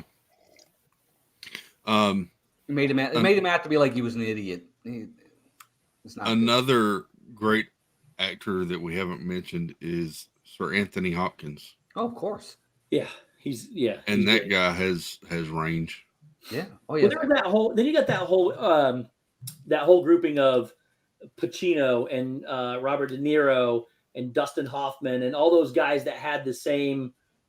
They're kind of like Schwarzenegger and all those guys in the back, and Stallone and all those guys. These guys are in their own league, and they're I think to me they're a higher caliber. Of course they are. No, they're different. You talk about. We're back to Val Kilmer. Heat. Heat is a great movie. I don't remember Heat. No, Heat me with personally, Pacino, De Niro, Val Kilmer. I think when you look at it, I think Pacino is a better actor than De Niro. Oh, everybody says that. I think it's because he's much more of a range. De Niro pretty much sticks to his kind of his genre, his typecast. De Niro gets typecast a lot into the same kind of character. Unless you're looking at Bad Grandpa. Bad Grandpa was absolutely hilarious. You got I don't know, De Niro. I think it's the opposite. Just my own opinion. I think it's opposite. When Pacino to me plays the same in everything. He's always some kind of crooked and dirty the same character in Scarface that he is in The Godfather. No, I mean it's just the same kind of realm though. You feel the mob. You feel like a mobbish feel from him. But De Niro though. can play. He's played the bad guy. What was the? I can't even remember the movie he was the bad guy in, but he was creepy in it. He's he's in. Taxi Driver. Huh? Yes, Taxi? yes. He was in that. He was in Meet the Parents and Meet the Fockers. He was in. These are all different roles that he's played. But basically, he plays a tough guy. He plays the tough guy. Well, De Niro's always a tough guy. Now. Yeah, I agree. That's what we're saying. When you talk about Joe Pesci, I'm sorry. Pacino was always a tough guy. Well, when you talk about like someone like Joe Pesci, he went from playing Goodfellas to playing Home Alone. You know what I mean? Agree. He's a great actor. He's fantastic. Yeah. When you got a guy who's playing Tommy, he does Casino, Goodfellas, and Home Alone. My Cousin Vinny. Right. We also got to make note and attribute though too that these guys are casting roles based on the caster, so it's not like they get to pick and choose any role they want. They got to take. Well, they do get to turn down roles. They do. They get to pick and choose. Listen, maybe somebody should. What's given to them. Who's the one actor who takes almost every role he ever gets? Dwayne Johnson. No. Yeah, he does. He does like 20 movies a year. No, there's someone who probably does more than him. What's his name there? He was in Snake Eyes. He was Nicolas Cage. Nicolas Cage. Oh. He doesn't turn down a role, period. Well, he's like The Rock. He needs to make money. Yes, but in his prime movies to make money. His prime, he was great. He was good in, Chris. I'm not saying he's a good actor, Steve, but that guy makes. Again, he does a ton of movies to make money. He makes money because he does a ton of movies. Now, I do like him in National Treasure. Yes. Outside of that, I don't know if I like any of his movies or like him in any of his movies. You didn't like Face Off? I said I don't like him. Now that was a good one. What about The Rock? The Rock was an amazing movie, but he's like not great at it. Con Air, that terrible Southern accent in Con Air. Yeah, exactly. The accent's terrible in that movie, but he's good in it. Listen, the movies are fantastic. Happy Haunt said Robin Williams, and I could tell you what. Yep. Robin Williams, probably one of the best movies I've ever seen him in was 1 Hour Photo. If you've never seen 1 Hour Photo with Robin Williams, you have never seen Robin Williams act great. When we were talking about De Niro, and I said, "What's that movie?" The first thing that came to my head was 1 Hour Photo with Robin Williams. He's unreal, and then he does Patch Adams and what right, but when you look at, you do not expect the character that Robin Williams plays in this for him to be cast in that movie. Yep. Well, you watch that movie and you're thinking, "Holy crap!" But what I heard is some of the behind the scenes on that 1 Hour Photo is Robin Williams would be cracking jokes. That guy says action, boom, he went right dead serious. Yep. Wow. Well, there's so many. And then you have him. You have the. I don't want to say cerebral, but the really heavy Robin Williams in Good Will Hunting. Yep. I only watched that so I can hear Tina's accent. What? How about them apples? How do you like them apples? You like apples? How do you like them apples? That in The Town. I watched The Town just so I can hear that accent. You can just call me anytime. I'll give you the accent. Oh my gosh, that accent in The Town was just too much. Yeah. You know, talk bad accents. The Perfect Storm. Wait a minute. You didn't like The Town? Who didn't like The Town? I didn't say it wasn't a bad movie. The accents were just like really overdone thick. Well, I thought the movie was well done. I thought it was a very good movie. Jeremy Renner is very good in that. Who? Jeremy Renner. Yeah. Jeremy Renner. I think Ben Affleck. Jeremy Renner is actually a very good actor. I agree with him. Oh, I think so too. The movie he was in, the guy, The Hurt Locker. Was that The Hurt Locker? Oh yeah. That's he's amazing movie. Incredible in that movie. He's Look, he's got range. I just tell you what I think. It's not. I'm sorry. Ben Affleck, I do think is a good actor, though. I like him. He's just a terrible Batman. Yeah, I don't think he's a very good Batman at all. I didn't think he did that bad as Batman. No, I don't think he did bad, but I thought he was better than Clooney. I think Clooney is a great actor, but I was going through. The only one I think he might be better than was Adam West. Going back to the nipples again. But Adam West No, was good Lord, campy. please. That was the whole idea behind that Batman. That was campy. It was supposed to be campy. It was supposed to be that. I don't know. Sandlot. Yes, Oh, that's my Sandlot. favorite movie. Yeah, that's great. Sandlot. Hey, By the way, Paul Newman and Robert Killing me Redford, smells. two other really great actors. People Yes. always. Have you ever seen The Castle with Redford and James Gandolfini? Yeah. So yes. good. One of the best movies I've ever seen. Oh yeah. I keep saying that, but they're like my top 100 is my best movies I've ever seen. But that's up there, like maybe top 20. I remember The Sandlot. The Sandlot's just one of those Sandlot. movies you could put on, and it's a feel good movie. Yeah. Yeah. And there's a couple of there's the kid who played the catcher. He's on TikTok, so you can catch a lot of his stuff on Was he the TikTok. redheaded kid? Patrick Arena. Yeah, it was he the redheaded He's kid? from Boston. He was in Yeah. a lot of things. Yeah. I know you said you're not a Johnny Depp fan, Steve. Yep. One of his that never really gets mentioned that I kind of liked Gilbert was Grape? a movie called Secret Window. I didn't like that. It was weird. It was supposed to be weird. I It know. was I supposed to didn't be like weird. it. I liked that movie. That was a good one. How about Kevin Bacon movies? I'll tell I you- was about to now, say hold Kevin on. Bacon. Hold on. The Kevin Bacon series, one of the greatest shows I've ever seen is The Following. And for whatever reason, it was the highest rated TV show for the first year, and it ended after 3 seasons. And I have no idea why. I think I know why, but I don't want to give it away in case anybody goes and watches it. But the two actors that play, the guy that played opposite Kevin Bacon and him, it was one of the great. It's where I get half of my music from too, because they would take music and bring it out, like Key Theory doing Stand By Me, and some of these where they take these alternate, or they take these music and they just completely flip it around into The something Following, different. is that the one where the guy was a serial killer or something? Yes. Yeah. I think it lost Hold on. traction after the second season. Yes. You But know, don't say why, just in case somebody goes and watches it. huh? Don't say why though, in case somebody goes and watches it. I'll No, have I'm to go just and saying. watch I think I watched it. I watched the first season. I watched the second season. I got to the third season. I'm kind of like they're stretching the storyline. Well, and see, the third season they brought in was it Terrence Howard? No, who was the Michael? What is his name? Elwit or? Oh man, What's he in? huh? What's he been in? I don't remember. I can't remember. He's let me find his name real quick. All right, so I was just about to I've mention never this. seen- And it's really funny that this came up. So Michael Ealy. Stir of Echoes is That one is of a my freaky movie. favorite movies. It's I'm not not- really a great movie, but I really like Stir of Echoes. No. It's a freaky movie. And Super Fluffy Eddie was a background actor. That's- I don't know if I've ever seen that movie. If I'm being That's honest, awesome. I don't know. Let me tell you It something is- about the range of Kevin Bacon. He's another one. That I don't can- know. I can't remember that movie.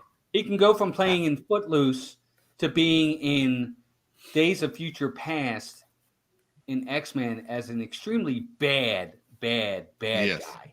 yes. I mean, I've seen 2 Kevin Bacon movies. Yeah, what two of those? Look up IMDb and make sure you haven't seen more. Footloose. I'm doing Sleepers, not Footloose. I've never seen Footloose. Sleepers is Sleepers. a great movie. You never seen Sleepers is a great movie, and Apollo 13. Apollo 13 was a great movie. Oh man. Yeah. Never seen That's Sleepers. Sleepers is a great movie. I think it's an early Brad Yeah. Pitt picture too.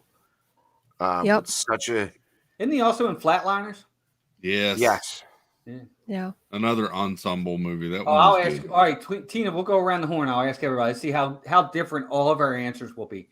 Tina, what's the best movie you've ever seen in your life? What's your greatest movie? We'll go one at a time. Dirty Dancing. Okay.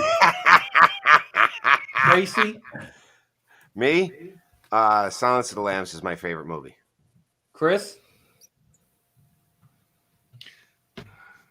I like so many movies, but I'm probably Yeah, going to this is go a hard one. This Tombstone. isn't easy because it changes. I'm probably going to go Tombstone. Steve. Oh man, I don't think I can give you an answer.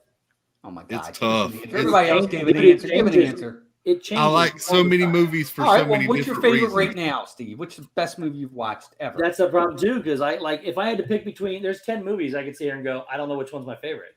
And I don't know which one I would watch right now. We're not going to rib you. Just pick a movie. Huh? Yeah, we're not going to rig you over the coals. Come on. It's okay. Oh, I don't know. I mean, as I said, I can't give you an honest answer. I don't have a favorite movie. They're all good. I mean, it could be anywhere from Inception to many hours later. with, Come on, man. Just pick a movie. Everybody else picked one. I really like the Interstellar. That's a great movie. Yeah, I love that movie too. All right, so we'll go with Interstellar for Steve. Okay. Now, as far as my favorite movie, I can come across on TV, and even though it's on TV, I can sit down and watch it no matter where I am, or no matter where the movie is Blazing Saddles. Okay. Apollo 13. No, Blazing Saddles. I could be anywhere that comes across. I'm stopping and I'm finishing watching it. Blazing Saddles. Good answers, everybody. What was yours? Shawshank.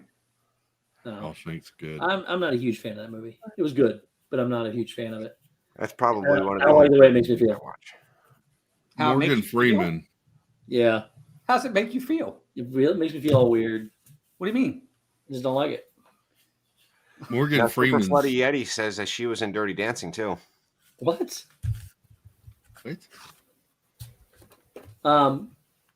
What? Morgan Freeman is an incredible actor. What?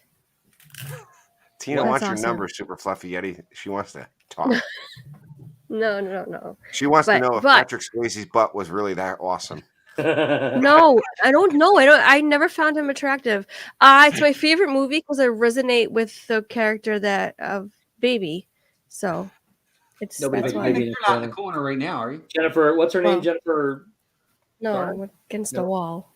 Who played Baby? Was it Jennifer Garner? What Jennifer Garner?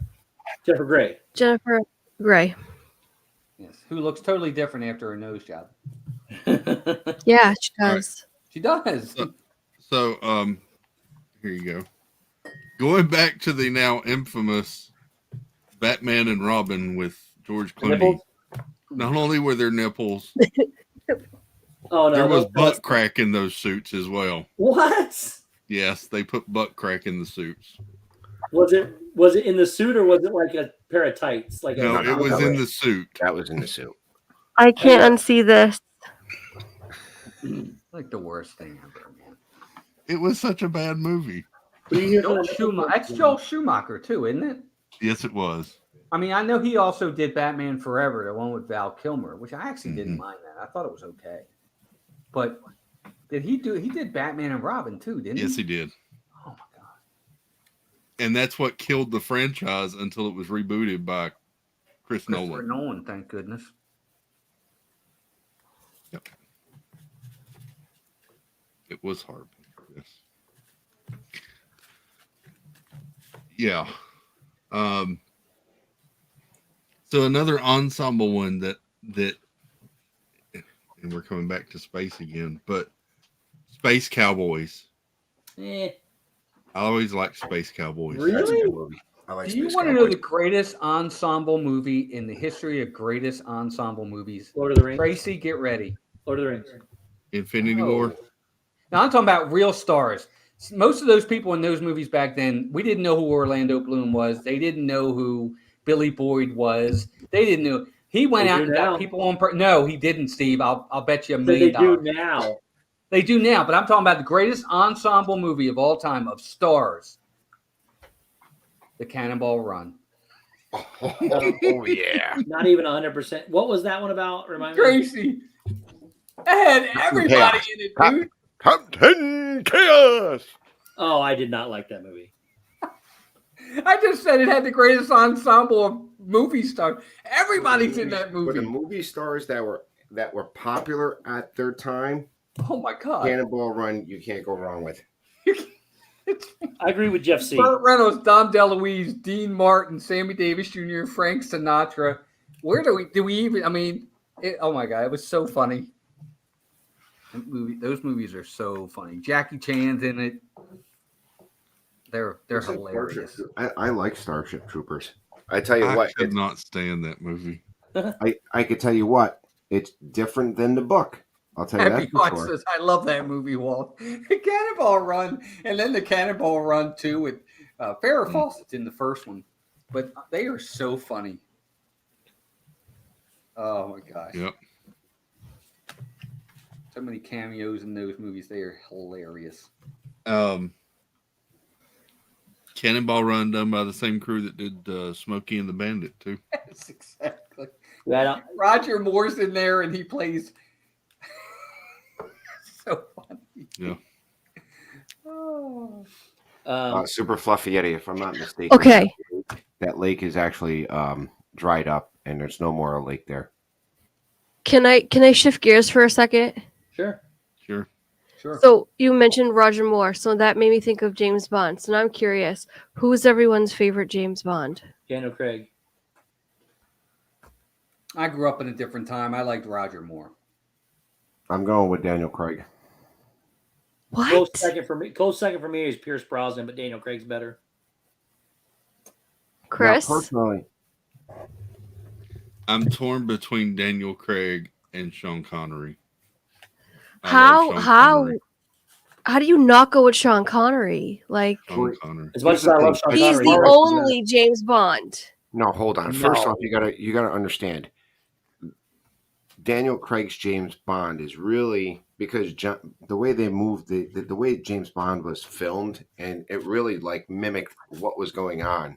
You know, like the first James Bond, because they had the source material, and even though some of the source material is the same way, with Jason Bourne, if you notice that the Daniel Craig James Bond is more closely resembles what happens in something like Jason Bourne, where a lot more action, where you didn't get that with the Sean Connery stuff. I love the Jason Bourne series. Absolutely. I love Jason Bourne too. Those were good movies. I just think it was different. I mean, some of my favorite movies were just Roger Moore movies. I like For Your Eyes. No, Roger Moore, Spy it Who seems Loved to Me. me, was more campy. Live and Let James Die Bond. is one of the best Bond movies I think ever made. It's where Jane Seymour got her start. But you know what I mean? If you look at it, to me, Roger Moore's James Bond was more campy James Bond than it was action. Yes. But that was mimicking the movies that were coming out at that point in time. Right. It was different. It was a little bit more campy, but I think one of the best action scenes in any James Bond movie is in For Your Eyes Only, in the ski scene where he's getting chased and he's on the bobsled. I think that's fantastic. But my favorite Bond movie of all, does anybody have a favorite Bond movie? What about you, Tina? Do you have what's your favorite Bond movie? Okay, I always screw up the title. Do not make fun of me. The Love Potion number 9 or something. The love. Nope. No. Hold on. I'll be right back. Love Potion number 9. What about you, Tracy? Favorite James Bond movie is probably the first Daniel Craig one. I think that one was a good one. The establishment of that was awesome. Casino Royale, yeah. What about you, Chris? I like Casino Royale. Any one of the Sean Dr. Connery No. ones. Sorry. Dr. No. Okay. Yeah. Dr. No's the first one. What about you, Steve? This past one, the last one that just came out. No Time to Die? Yeah. Really? That good? It's really good. Yeah. All I know is I did read one James Bond movie book, and the movie totally different. Amy, The Spy Who Loves Me is my second favorite. My favorite is Skyfall. I really like Skyfall was crazy good. Mm-hmm. I like the way they went back into his past as a child and brought back into his family involved in that. I just really enjoyed Skyfall. It was good. Hey, Mike Wheeler, welcome in. What's up, Mike? Gobble gobble, Mike. Spy Who Loved Me is my favorite. Is my second favorite, but it's got my favorite Bond girl. What's the book that we read? The Bond book. Remember? Do you remember what it was called? Which one did we read? Oh gosh. One with Tracy. Yeah, it's my. Her Majesty's Secret That's Service. my second favorite Bond movie. But the movie itself, with the actor who only played Bond once, it was the model, and never was asked to do it again. On Her Majesty's Secret Service. Yeah, that's what I said. Oh, sorry. I thought you were still asking. Hey, Kate. What's up, Oolani? I just recently started rewatching the Daniel Craig series from the first movie because it's been so long since I saw those. I wanted to rewatch them before I watched the newest one. Oh, the newest one's so. I like the newest one a lot. Me too. No, Jonathan Chang. Timothy Dalton did License to Kill. He also did The Living Daylights. Right, so he did 2. There was only one guy who the guy who did Her Majesty's Secret Service was only in that one. Yeah, he one was only movie. in that one.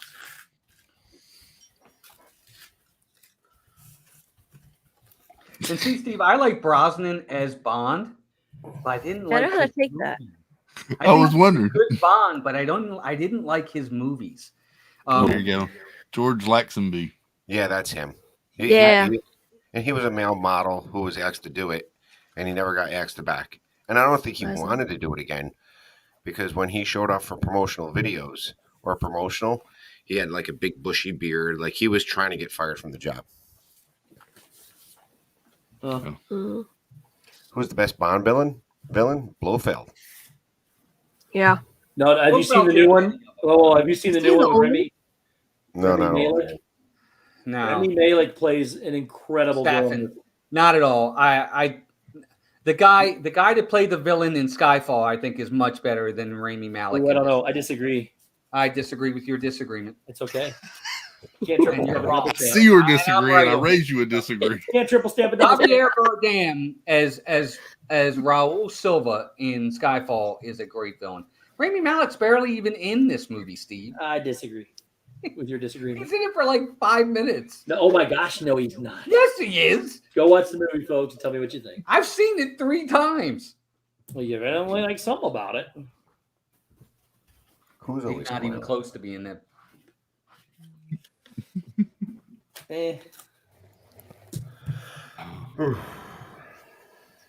Bond movies are good. Agree to disagree. Yes, Glenn, I agree. So again, we didn't talk about. Thank you, Jonathan. The latest villain in Bond isn't as good as the villain in Skyfall. I disagree. It's okay. Everybody's entitled to their Well, we opinion. disagree with your disagreement. Fine. I mean, was your Bond villain an Academy Award there? Javier Bardem? Yeah, he's won an Academy Has he Award. won one? Oh, Javier is good. Don't get me wrong. I'm not saying he's bad. He's probably my second favorite. I just think Remy did a good job. Oh, Super Fluff Yeti. Kevin Bacon back in Animal House. Animal House was a good movie too. Tom Belushi. It says, who should be the next Bond villain? Bond villain. I mean, the or next Bond. Oh, Not villain, just Bond. I've already thought about this. I think it should be Taron Egerton. I think he fits the part really well. Who? Taron Egerton, but they won't. He's starting to get to that age where I think he could pull it off too. I think he do a great job. I was reading something about though, and they've considered him for it. The disadvantage he has is the Kingsman. They think it'll be. He's already played that role somewhat, and they don't. And there's a chance he would get it. And he's young enough that he could do it for a very long time and be very successful at it. I think the guy that might get it, and he's already been considered for the role, and I think he'll come back to him, is Sam Heughan. Yeah, I've heard that too. Guy from Outlander. See, I would have. Good looking After guy. seeing. Got the accent already. I think he could. He's young too. Him? Oh, the guy from Outlander? I'm telling you, clean You him talking up. about John Boy? No, the movie the TV series Outlander. That's the one on Netflix about treasure hunting, right? No. No, they're hunting all right. It's not treasure. Yeah. It's time travel. Mine's Outer Banks. I'm sorry, mine's Outer Banks.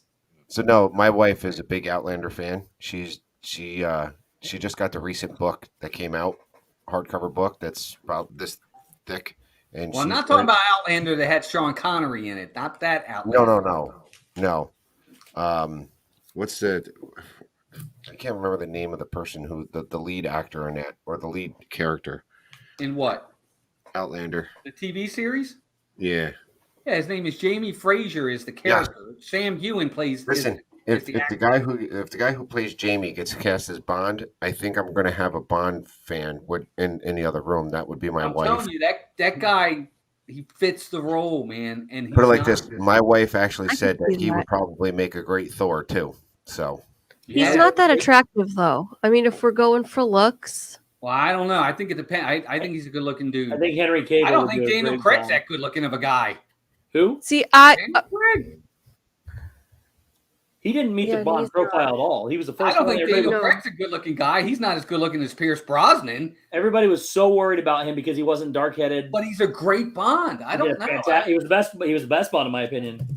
Yeah, I think he was. After seeing John Krasinski as Jack, whatever the heck that show is, Jack Ryan, I'm convinced that he could totally pull off a Bond. And I wasn't before that because of his goofy demeanor. I don't think they'll ever get an American to play Bond. They're never going to get an American to play Bond. His wife is British. You could totally coach him. That doesn't No. Listen, they don't want they don't want a Boston accent. No, it's not going to happen. Somebody needs to explain to Tina that just because you marry a British person, it doesn't make you British. They don't want to end up with another Dick Van Dyke. She said, and I quote, his wife's British. He could totally pull it off. I said she could coach him. Oh. Yeah. Have a good night, we Nick. can see John Krasinski doing the Dick Van Dyke British accent. That'll really work as a James Bond Krasinski's movie. got his role. That Jack Ryan is incredible. Have a good night, Yeah, Nick. he does a good job on that. He is good in that. He might be Mr. Fantastic. I heard there's possibility. I heard he was going to be cast as Mr. Fantastic. Well, until I see it official, I'm not believing anything yet. That's been in the rumor mill since even before Marvel took over the been around Fantastic for a while. Four. Him and then they said Emily Blunt, his wife, was going to be Sue Storm. Now, Yeah. until I see it in writing, I don't believe it. No. Angela, I would love to see David Tennant in something, but I don't see him as Bond. I can see him as a Bond villain. Yes, better as a villain. If Rock is James the one that was in Harry Potter and David Tennant, Doctor Who, Jessica Jones.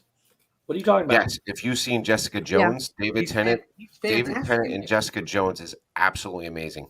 What a bad guy in that, isn't he? Oh, excellent bad guy. He's really good though. He could pull off Bond, I think. I don't think I can't see him as a good guy. I can't get past it. I can see him as Doctor Who, but I cannot see him as Bond. Look, He plays the a ones great I've heard Doctor most are, I've heard they considered Taron Egerton, but they're worried about his other thing. They've considered. I've heard of Henry Cavill, and the one lead that I heard that was getting it, I can't remember who it is. I heard the guy who played Superman, the last Henry Superman. Cavill. That's Henry Cavill. Yeah. Man, what was that guy's name? Hang on a minute. I gotta look it up now. I get all these things moved out of the way. I heard Eldris Elba. He was considered. I hate that guy as an actor. Listen, you got to understand what they're going for, and for what they think is going to sell, and they're going to sell the diversity. I agree with that. I agree with you. Yeah, but they could do somebody way better than him.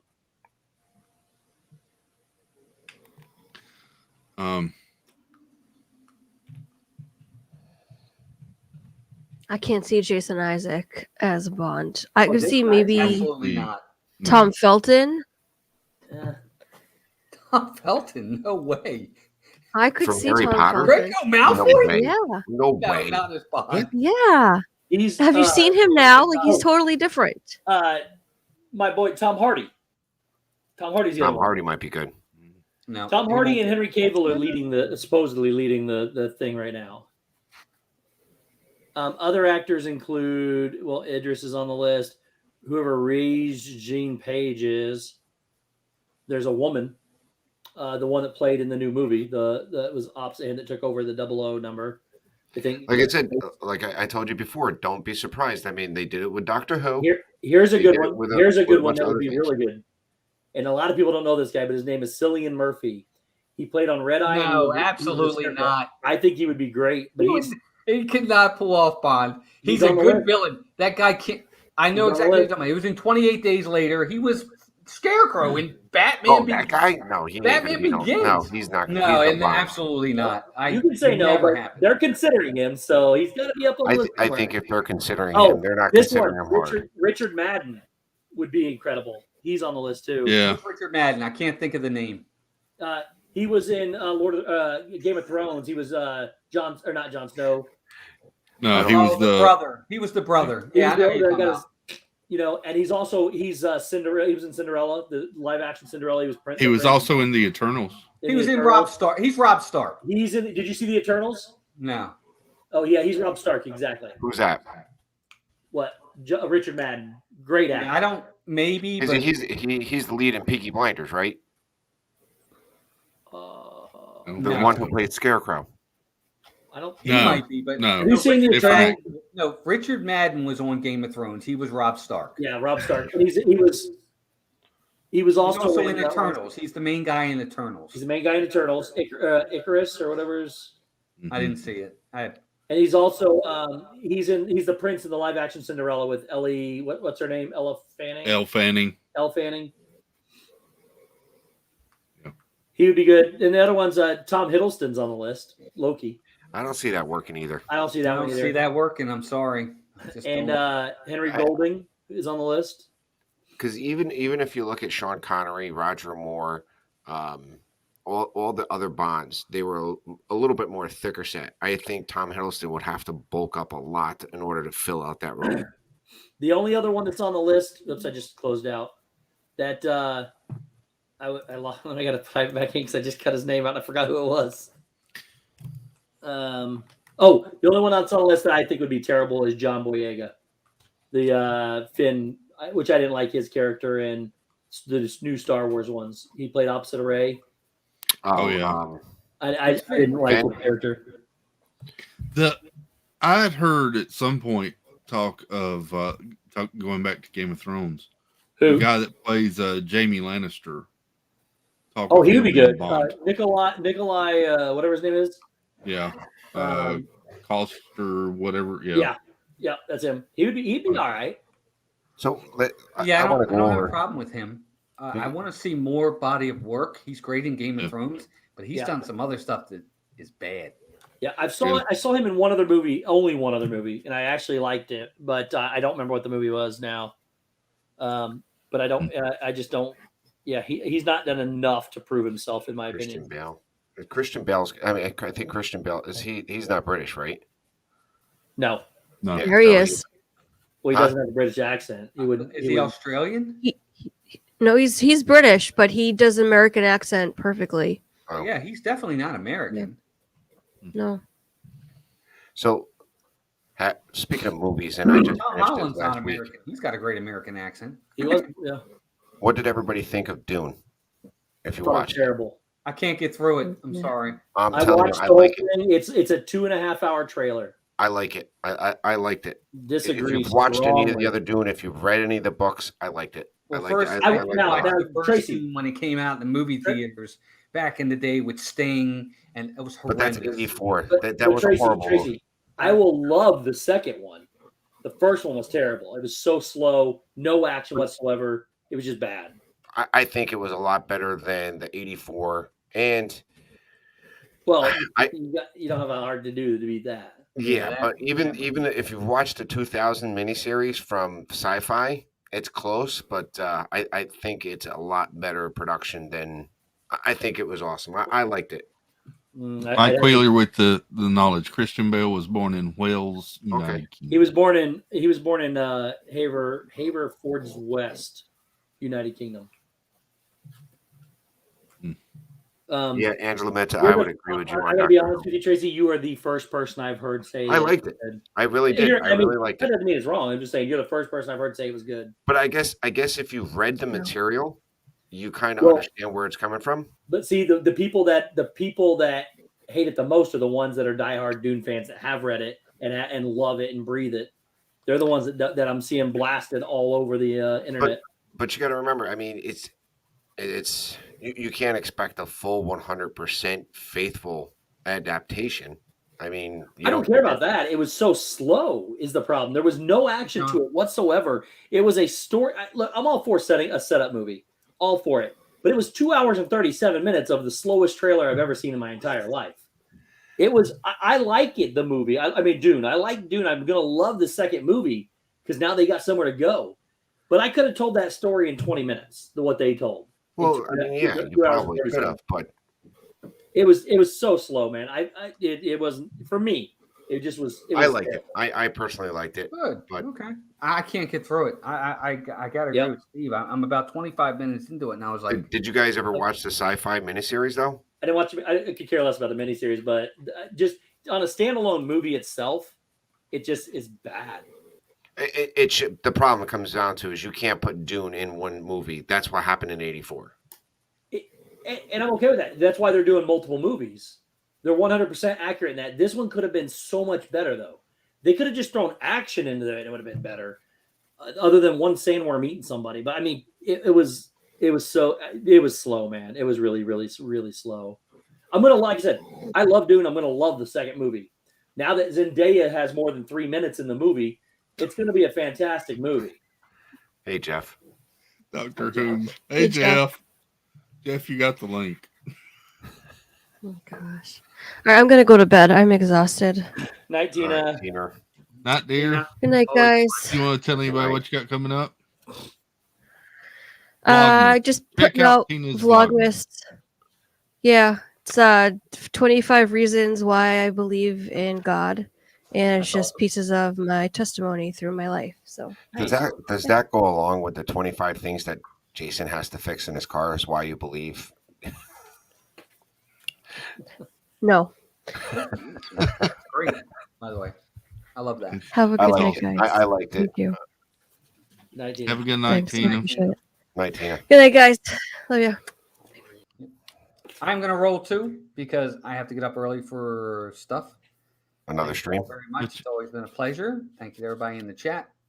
What y'all got coming up, Walt? Where are you going to be? Tomorrow we're at Magic Kingdom. So Sweet. And of course, we're doing Vlogmas as well. Got all kinds of stuff already scheduled, and Vlogmas will be streams and vlogs. It'll be a little bit of both. So, Cool. Love you, Walter. Love you too, brother. Have a good night, Walt. Thanks for coming in, buddy. Thanks, everybody, very much. It's been a pleasure, buddy. Whatever. And for all you Dwayne Johnson and Samuel L. Jackson fans, I'm with you. Sorry. Good night. See you later, gang. Bye, bye. Right. Bye. Bye, buddy. Bye. And then it was 3. And then it was 3. Yes. I'm almost done with these. So we kind of started out talking about the Marvel movies, or Spider-Man anyway. Yeah. I'm so much excited Marvel. for where Marvel is going. Me too. I'm hoping. I did not watch Eternals yet. I did watch Hey, Shang-Chi. What up? Hey, buddy. How's it Go get in going? there, buddy. It's I'm another getting there. Marvel buddy. I see that. Very nice. It's not that long, but I'm getting there. Looks good. I haven't too. seen That long. Eternals yet either. I'm gonna wait. I'm probably gonna be cheap and wait till it comes out on Disney Plus. I almost watched it tonight again. That's what I did with Shang-Chi. I waited until I hit Disney Plus for free. I did too. What up, chat? January 14th. What's that? It's a big And day. it'll be on Disney Plus. That's a huge day. Did you like Eternals? I Well, did. Steve said he almost watched it twice. So Well, I've seen it twice. I almost watched it again tonight. okay. Well, almost a third time. Chris, you said you didn't like it. I liked it. Oh, It was okay. really good. It wasn't I- one of my top movies, but I liked it. So this is what I said. The negative it gets, real quick, sorry. The negative it gets is people say there's too many characters to follow. To me, that's not a reason to hate a movie if you can't figure out who's who. I agree. Look what they did with the X-Men. They had all those people at one time. You're going to figure them out. Yeah. The only time that's an issue is when it's a Transformers movie and it's just twisted metal rolling around constantly. Well, here's the problem with Transformers. Transformers changed almost every freaking Transformer movie. They changed the backstory and changed the theology every time. No, the trouble with the Transformers was Michael Bay. The problem Going with back to a Transformers good series. The problem with Transformers is they got rid of Shia LaBeouf. Well, but here's the thing. I agree with Steve because I loved all the Shia LaBeouf Transformers. Me too. But there was continuity, some continuity between 1, 2, and 3, and then once they got past 3, they changed the theology, they changed the backstory, they changed everything every time they produced another movie. Mark Wahlberg jumped in. It was just bad.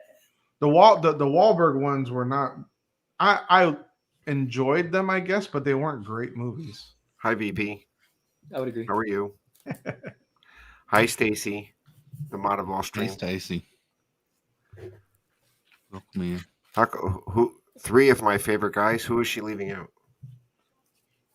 Chris, VP, Tracy. I don't know Steve. because she named all 4 of us. Oh no, 3 of my favorite guys. Steve. Oh, and Steve. Wow. So she left out Steve. Wow. No, she's saying 3 of her favorite guys and me. Yeah. Okay. He must have forgot to pay her for her vice presidents of this and that. Welcome in, Chris. I didn't forget to send her.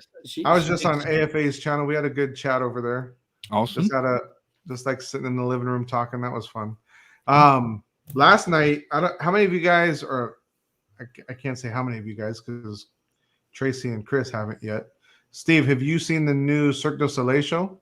No, I'm wanting to see it so bad. Is it good? I went last night. And is it good? So it just let me start. Yes and no. Does seat placement play a factor? Yes. Okay. Because I sat all the way to the one side in the second level, and you couldn't. Like I caught myself leaning like this to try to see the singer in the very far right of the stage. Everything is definitely geared for you to be in the middle. It's still sung in French, right? Well, that's the other thing. I liked Lanuba. Like Lanuba, when I saw it, blew my mind away, right? This was good. The performers were excellent. The story to me is excellent. But you're singing Disney songs like they're hymns. Like there's no lyrics. So they're not even singing it in French. It's all like almost like the part in Little Mermaid. So they were just doing all vocal. Yeah. No words, all vocal. Yeah. That's weird. I don't know. I don't know if I'd like that or not. We're gonna have to find out. Yeah, it's definitely to each their own. Overall, was it good? Yes. Was it mind-blowing? No.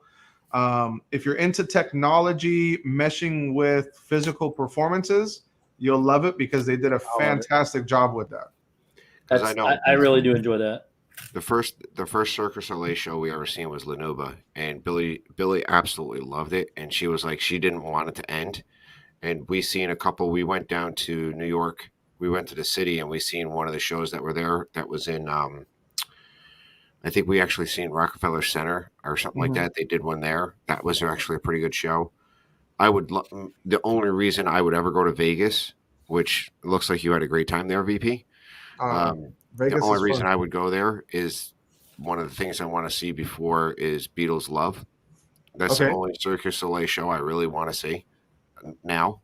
You know, if I can get out to Vegas and watch Beatles Love and fly home, I'd be happy. Jonathan, do you mean Ka? I haven't heard of Key. I know Ka. Ka is the one I really want to see. That one they lift the stage up and the stage can move 360 degrees. Oh, wow.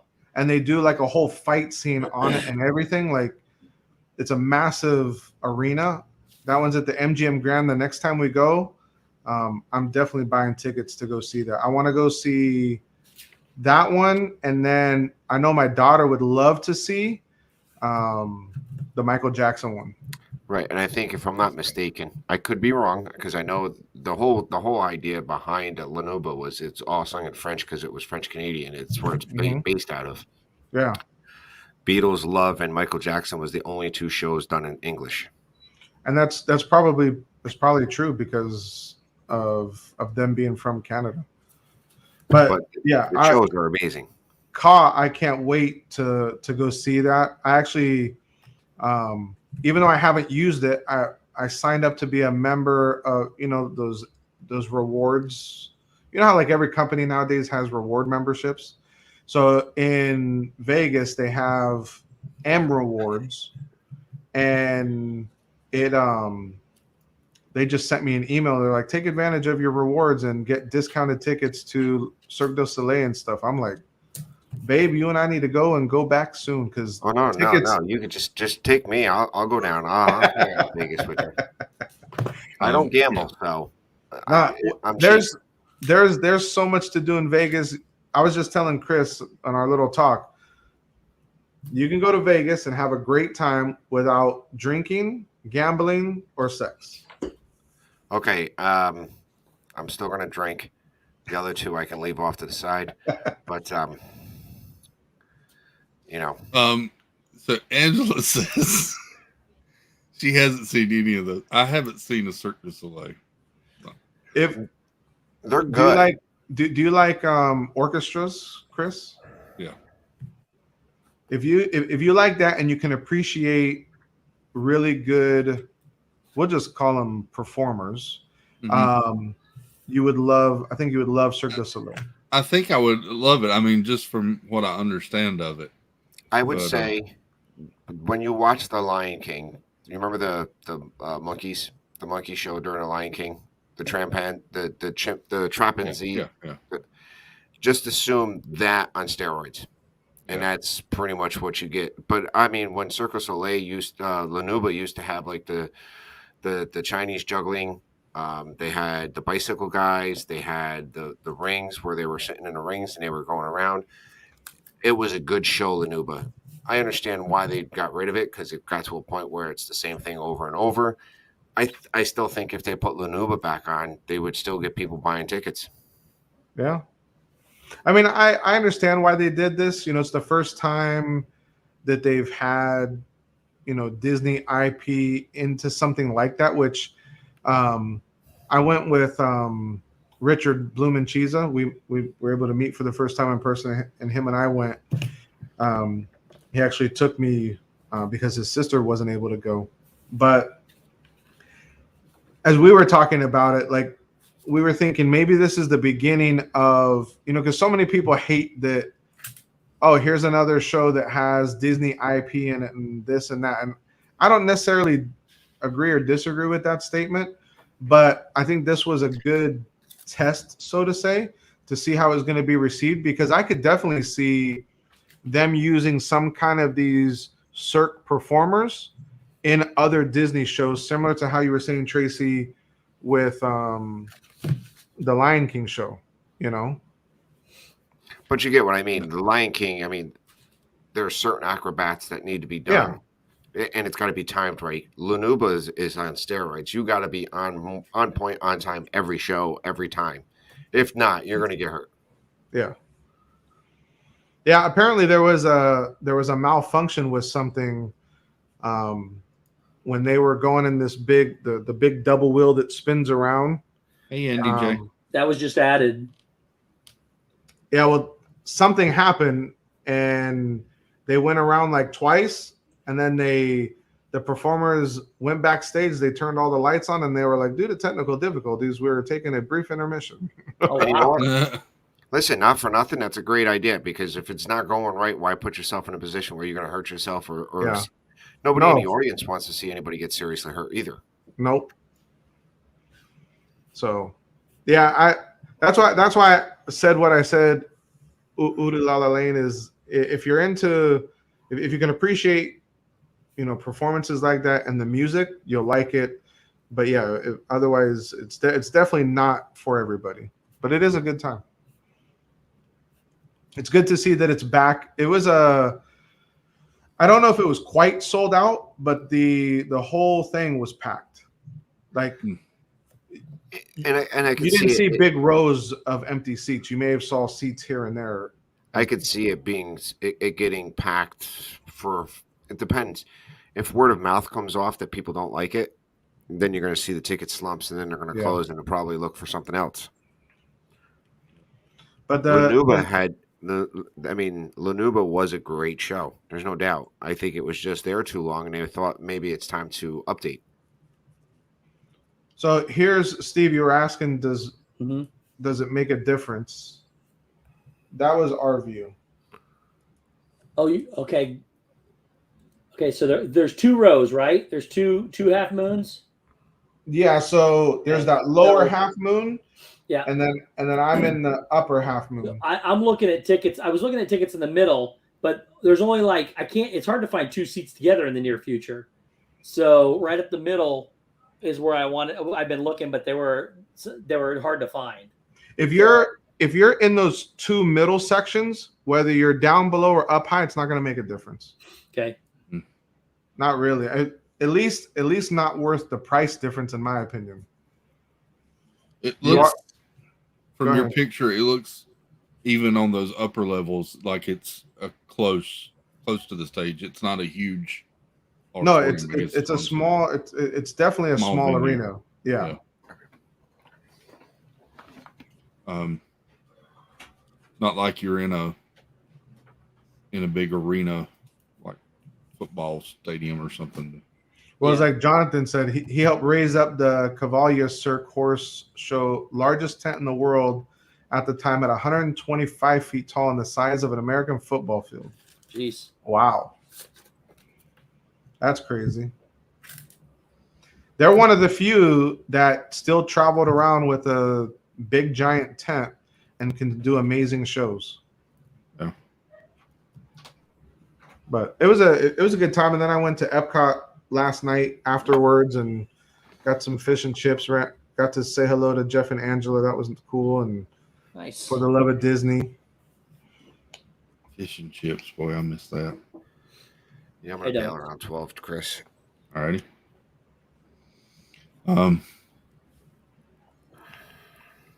Yeah.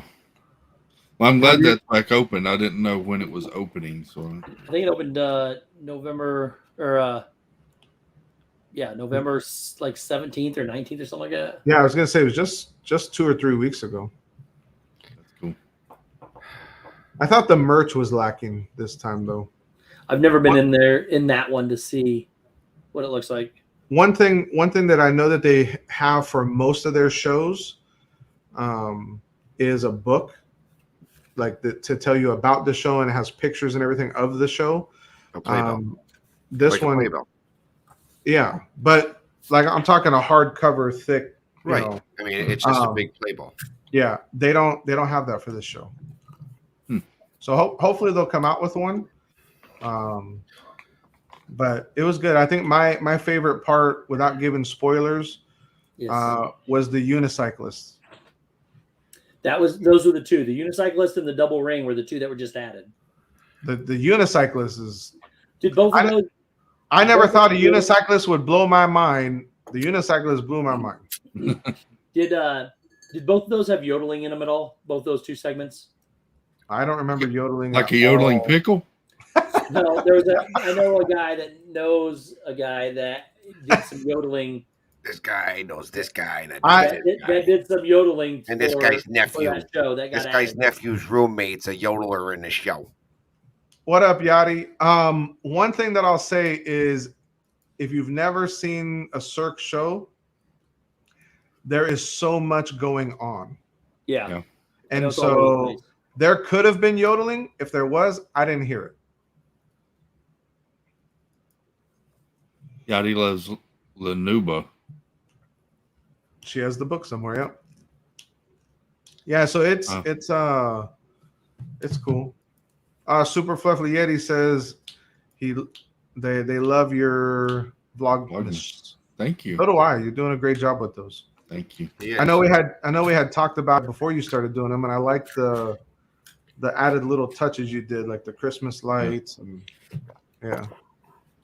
I'm just taking hot sauce, putting them on chicken wings, and eating them. I'm waiting for you guys to get to a hot one so I can laugh. Yes. I'm trying. You know, I assumed I was going to get 30 hot sauces, and every one of them was going to burn the heck out of my mouth. And either I've gotten better with hot sauce, or I mean, we did another 6 tonight. Okay. And then I bailed, and me and Matt did another 6 tonight. So that's our plan. Is we're probably going to do another 6 tomorrow. Okay. So you doing 6 for one Vlogmas? Huh? You doing 6 for one Vlogmas? No, we're doing 6 because I ordered a dozen wings. Oh, and I break them out. I do 2. I have a wing. He has a wing. And that way I have enough to get me through for a while, because we're going to go all the way until all 30 sauces are done. So we're going to go past Christmas, and you might see a blooper reel come out. You know, who knows? Of all the good thing is, if you're like me, you don't get tired of eating wings. So It's not Hey, that bad. that's me. And chicken wings are getting more expensive. So As long as they're boneless, that's all I care about. I think I paid like boneless chicken wings are nothing but chicken nuggets. They Chicken are nuggets. not. Yes, they are. Yes, they are. Hey, listen, a boneless chicken wing is just a chicken nugget with dark meat. Hold on. It's white meat. Let's chicken. talk about a couple things here. One, a boneless chicken wing is an adult chicken nugget. Two, a charcuterie board is an adult Lunchable. That is true. I agree with you there. Yeah. That is so true. Hold on. That's why charcuterie boards are so popular. Because all these kids grew up on Lunchables. All these adults. Yeah. Bloopers. Listen, there's some bloopers. I only eat boneless white meat chicken wings. So he eats. That's why I eat the chicken boneless ones, tenders because they're white meat. and chicken nuggets. All right, Steve. If you and I go to a chicken wing place, will you eat with the bones? I would eat it. I just don't like it. It tastes more gamey to me. And the reason why I don't is because it is dark meat, which I find more greasy than the chicken nuggets I get are cut from breast meat. So what's dark meat? So that's a chicken nugget. Chicken wings are dark meat, aren't they? No. Or chicken legs are dark meat. Chicken legs and thighs are. Whatever it is, it still tastes really chicken good. Wings chicken wings, the meat is dark meat. It is dark meat. Yes. Wings and legs are dark meat. So if you're getting a chicken leg from the chicken and it's still got bones in it, it's a dark meat instead of the white meat. Well, then that's the only dark meat I like because I don't like legs and thighs, and I like breasts. But I'm a breast guy. Yes, me too. That's all your eyebrow go. But the boneless wings I get, they cut them from a chicken breast, which is all white, so it tastes better. Okay. I like chicken wings too. Magic of the moments. If you cut a turkey and you cut out the wings, and I think wings are part of the dark meat. I'm pretty sure wings are white. Otherwise, I wouldn't like them because I don't like dark meat. Dark meat's actually more flavorful. Stacy's yelling at you. She's typing in all caps. Yeah. Yes. You are wrong. Whatever. No, thighs and legs are dark meat. Wings and breasts are white meat. Fair. Let's find out what Google says. Tracy, you are wrong. Moments of the Magic says turkey yes, chicken no. So apparently we're getting educated tonight. Education. But chicken Steve breast and wings are considered white meat according to Google. All right, so Steve. Yes. We need to set up a day. I don't know what your work schedule is like, but if it's possible on a Monday or a Tuesday. It could be a Tuesday. Actually, it doesn't matter any day because I get out of work at like 3:30. So where you can come up. Whatever. And we can go to the best chicken wing place you've ever been to in your life. Ooh, see, that's a big words because there's a lot of chicken wing places around. Trust me, I know. I'll give it a try. This is the only place I will hype up. Well, that's not the only place because the other place I hype up is Four Rivers. But I hype this place up more than that. It's the best chicken wing place you'll ever be to in your life. Interesting. I might be wrong, but just don't believe everything you read on the internet. Well, I do research. I don't just read the first thing that comes up. But when every article says no, it's white meat. Andy, it doesn't matter what gizzards. It doesn't matter if their gizzards are white or dark. They're gross. Chris highlighted his own comment. All right, whatever. I said, hey, dear, it's Arlene. Hey, hi, Arlene. Love. By the way, I do love the fact that VP went and did a cooking stream on Thanksgiving and said, "Hey, I'm going to do all this stuff here, and I'm going to keep all the ingredients from you." I'm going to show you how to cook this, but I'm not going to tell you how to cook it.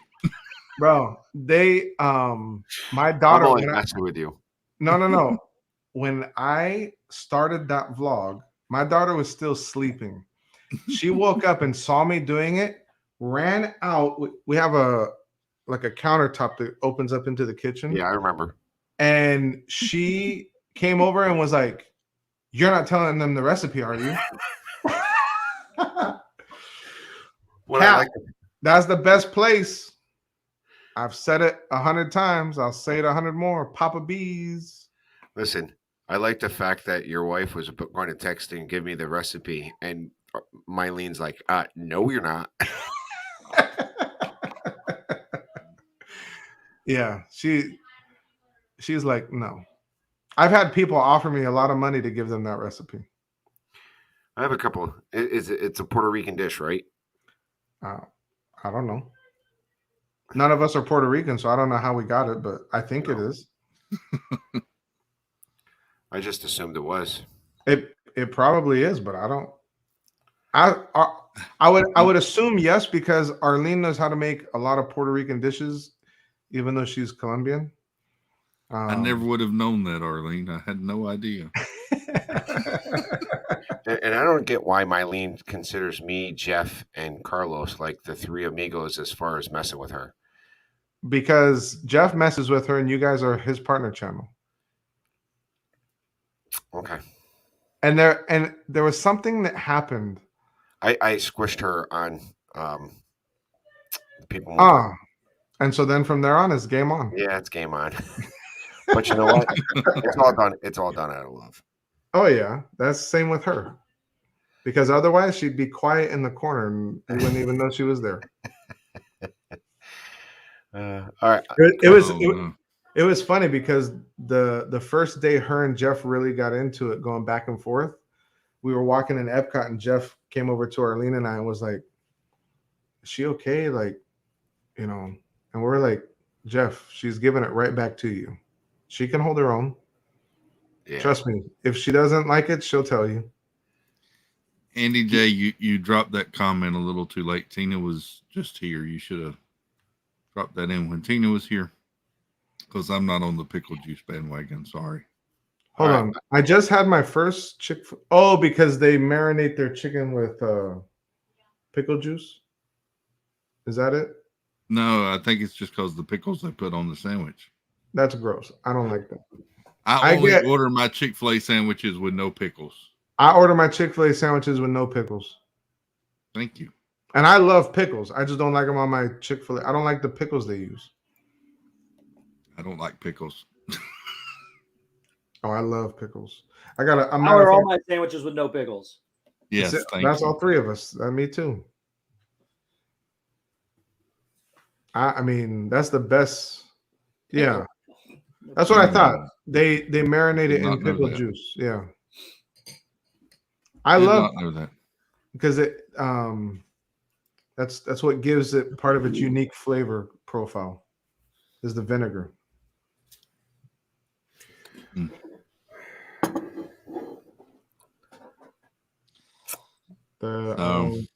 Marguerite doesn't like pickles. Arlene hates pickles. Arlene hates pickles so much that I'll purposely go eat some pickles and then go kiss her. He's talking without moving his mouth. Oh, my camera's jacking up. Oh no! Did you see him? He was like, look, I was like talking. Yeah, I thought maybe I was frozen. It was like we were dropping sound bites. Let's switch cameras.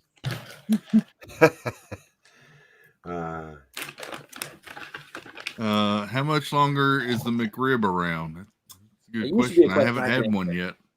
I haven't had any. I don't even know if they were selling it around us, but there's no. Listen, they finally opened up our McDonald's back again because they did a redo. They tore down the old one. They built up a new one, and I don't understand people that go to just because McDonald's reopened, the drive-through is like crazy packed, and I'm thinking to myself, it's still McDonald's. It's not like it's not like something great and wonderful opened up. It's a McDonald's. It's the same Big Mac you've had forever. Yeah. Somebody asked the question, how long is the McRib around for? And somebody else answered about 40 years. That's if you eat it. I don't know what happened to my other camera here, but it's not working properly. Uh-oh. Oh, we're gonna up the nose shot for VP, which is cool. Yeah.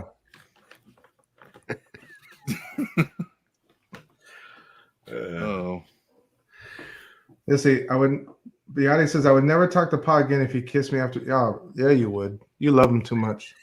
You'd be pissed for a little bit like Arlene, but then you'd love them just as much. On Thanksgiving, my wife buys sweet gherkin pickles. That's about the only time we eat them here. And oh man, a sweet gherkin is awesome. I don't think I've ever ate a gherkin. I didn't even. They're about this big. I know what it is thanks to Tina from talking to her. Gherkins. I love gherkins. The only time we really get them is around Thanksgiving, and I'll just sit there and I'll eat a sweet gherkin like crazy. Love them. They do put pickles on the McRib, but you order it without the pickles and with extra sauce. And no onions too. And no onions. Have you guys ever seen my pickle jar? You ever seen my pickle? That's a loaded question. It's not a trick question. That's a very loaded question. It's a real question. No. I haven't. Have you ever seen my singing pickle? I've heard about it. She may still be watching. Go ahead and press the buttons, Steve.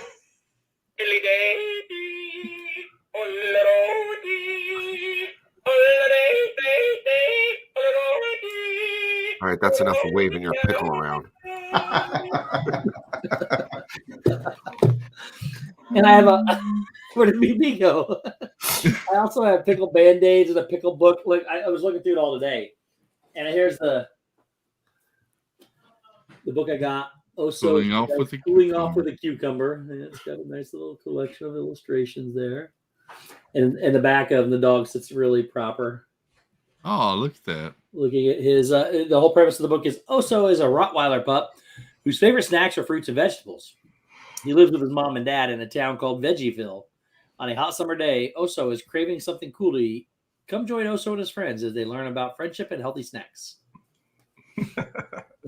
Sorry, Eddie. Oh, yeah.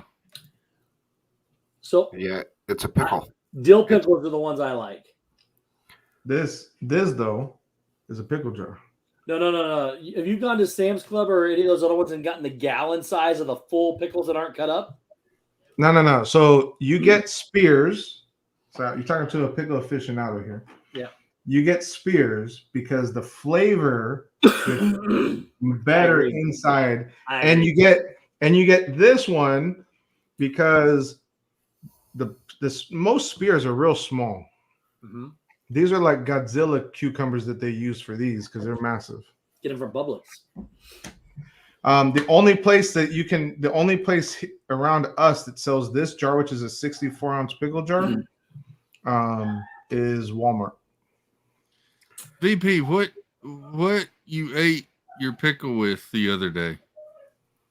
Oh, it was amazing. She looked at me. Pregnant? She goes, "Are you pregnant?" I was like, "No." So this is salty and vinegary, right? Yeah. So what's the opposite that goes good with that? Sugar. Chocolate. Did you eat that with ice cream? No. Sweet sugar. Sugar. I ate it with a glass of what the hell is it called? Hot cocoa? No. Chocolate milk? Babe, what's it called? Put it in the chat. Wine. Bailey's Irish cream? No, it was wine. Wine? Yeah. Wine. Wine is not sugary. No, the one that I was drinking was. It's a sweet one. You must have had a Cabernet or something. No, it's Cupcake wine. Yeah, but it's wine. Cupcake's the brand, but what's the actual? Noir? No. Zinfandel. I'm gonna go get it. Hold on. Those are your two sweetest wines. I'll do it right now in your lap. Hold on. Pickles. No, it's hang on, Moscato. I bet he's drinking Moscato. Yes. Didn't I say I was going to leave 15 minutes ago? You did. Pooh back there, look behind you, looks like he's about falling over. That's my pillow poo. Moscato, yep, there it is. It's a pillow. Babe, what'd you do? There's literally like a sip in this thing. That's barely enough for a half a pickle. Oh, that's For real. That's not enough. So I didn't have any soda, and we had this in the fridge. And I was like, let me try this. Why not? There's like nothing in here. No, there is. There's a sip. Let me see. Don't drink it. I want to drink it with this. Oh yeah, she's totally drinking that on you. Oh yeah, I did drink it a lot. You can't tell. Exactly. It's gone. Okay, I want to try a little bit. With the pickle? Yeah. Okay. She's gonna have a pickle. Wow. She just coerced you into letting her drink the rest of the wine. That's fine. Pretty much it. But like a little bit. No, you can just bite it. Oh, that's so nice. Why did you? I'm not licking that. I'm not biting that. You just licked it. Picked another one. I don't want a licked one. Yeah, no doubt. Did you brush your teeth? Yeah. Well, That was the smallest one I got. Did she say she wants to lick your pickle? I do not want to lick the pickle. I don't want a licked pickle. I want my own. I didn't want the pickle juice. Licked pickle. I didn't want the pickle juice dripping all over everything. Give her a napkin. Okay. No, but you gotta open that. Open that. Yeah, we want to see this. Oh my god. No, you gotta open a No, little I'm more. not opening. Okay, No, Why was yeah. her tongue moving like that? Did she just Okay, now drink that. put the Drink head of that. the pickle? Was that the smallest bite of pickle ever? Yes, it was. Oh no, this is disgusting. I think in some streams, Steve, that would be they would say that Arlene just took the tip of it. Wow, you really went there. We've been going there for about 5 It minutes. was she was touching it with her tongue for a while, just grabbing it, and then she just nibbed it. Elena, hello. Mm. Nasty. Annie, I don't lick other people's pickles. I don't lick anybody's pickles either. Lick your own pickle. That was funny. All right. Nobody takes a lick out of No, I'm me. glad you stuck around, Chris. Here you go. Disneyland has a fried pickle corn dog. Oh, I've seen that on Monarch of the Moment stream. oh, That's so disgusting. oh no! It's so much pickle. Hello, Elena. Did everybody see Elena? What up, Elena? Elena is currently in Animal Kingdom, Yes. What? Well, she's not currently in Animal Kingdom. or she was. Maybe the She's lot. down here right now? Yeah. She's here. You gonna say that? Maybe she doesn't want people to know that, but yes. Okay, I just Oh. told everybody. Good job, Way to go, Tracy. Tracy. Arlene took the smallest bite of the pickle possible. That's disgusting. It's so disgusting. Thought I would be brave. Hey. Literally, you saw me I had 2 little tiny sips left. Dang. So yeah, I sat down with a wine glass and enjoyed a couple pickles, and she looked at me like I had 4 heads. Sorry, Did you, Elena. did you get your castle collection yesterday or this morning? This morning, yep, I messaged Chris and he told me y'all got yours. I asked him if you guys got if either of you got the ornament. He did. Dang. Dang. I don't know how I should feel now. Here, there we go. Oh, she says no worries. Well, I hope you're having fun. My wife and daughter were thinking about going out there tomorrow. But my daughter has Do you have to brush that in the morning? Get all the knots out from sleeping? Or is nope. it just naturally, straight every morning? I wake up like this. He uses beard conditioner. I do. I wash. So they say you're not supposed to wash your beard every day, but I do. I have to, and I have to use oil because all through here and on my chin, my skin dries out. So yes, I use an oily shampoo and I use an oily conditioner, and then I put oil in afterwards. Well, I'm not going to. I got to shave it before too long. I got to shave it all off because I got to do a fit test soon. And And you'll fail the fit test if you have a beard. Yeah. Is it a fit test for the fire department for apparatus? For the SCBA. Yeah, that's the. You're not allowed to have one, or it's going to cause you to fail the test. No, because that's the full mask, isn't it? Yeah, it goes all the way around your face. You can't have it because it won't seal. Right. Yeah. Got it.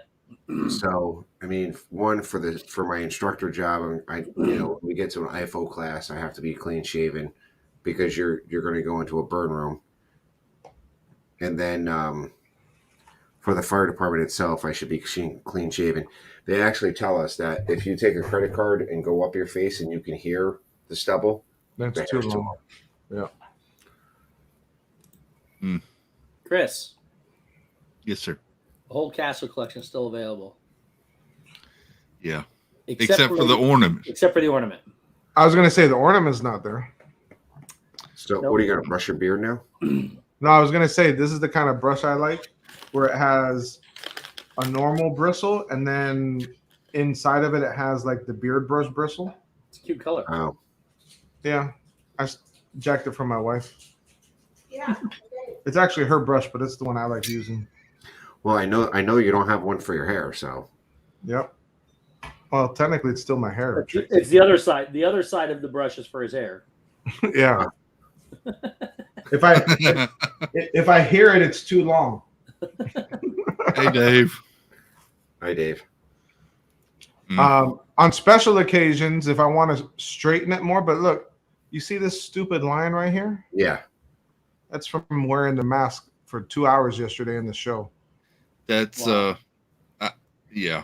I hate that. That's another reason why I haven't done it yet. You said I expect that announcement to be coming soon, possibly January 1st, that we don't have to do them anymore. What mask? Yeah, because CDC's already said that you don't have to have them anymore, and especially in Orange County. I went back and looked at a lot of my pictures from while we were down there, and mine was constantly curled out because of the mask. Yeah. Well, if it's not long, you don't get the line. So. Yeah, me either. Well, if you use the me either. If you use the medical mask, you can flip the bottom part up and put it right under your lip so you don't get it. Yeah. So your mouth is still covered, but I think I spend too much money on Disney masks to not wear them. Yeah, I think when I come back from January, me and Ken's is going down in January. So when I come back from January, I'll probably shave. So I can get my fit test done and You go back out after that though? Yeah, probably. It depends if we're doing an IFO interior class and I need to be clean shaven, I'll probably shave then. But as of right now, our job. This is how because we have my day job tells us that we have to be clean shaven if you were hired after a certain date, and then they finally let us do no Shavember this past year. So then they come out halfway through and said, if you got the jab, you can grow a beard. Really? Yeah. So That's messed up. They're incentivizing the beards to take the vaccine. But that's what my job is doing, to try to entice people to do it, I guess. But some people probably, the diehards will not fall for it. They'll just say, "Hey, listen, I'm going to grow it. Tell me I can't." So I was watching Tracy. Arlene says you're going to look like a 12-year-old boy with no beard. I was watching during the intro tonight, and I was like, man, I like Tracy better with the beard.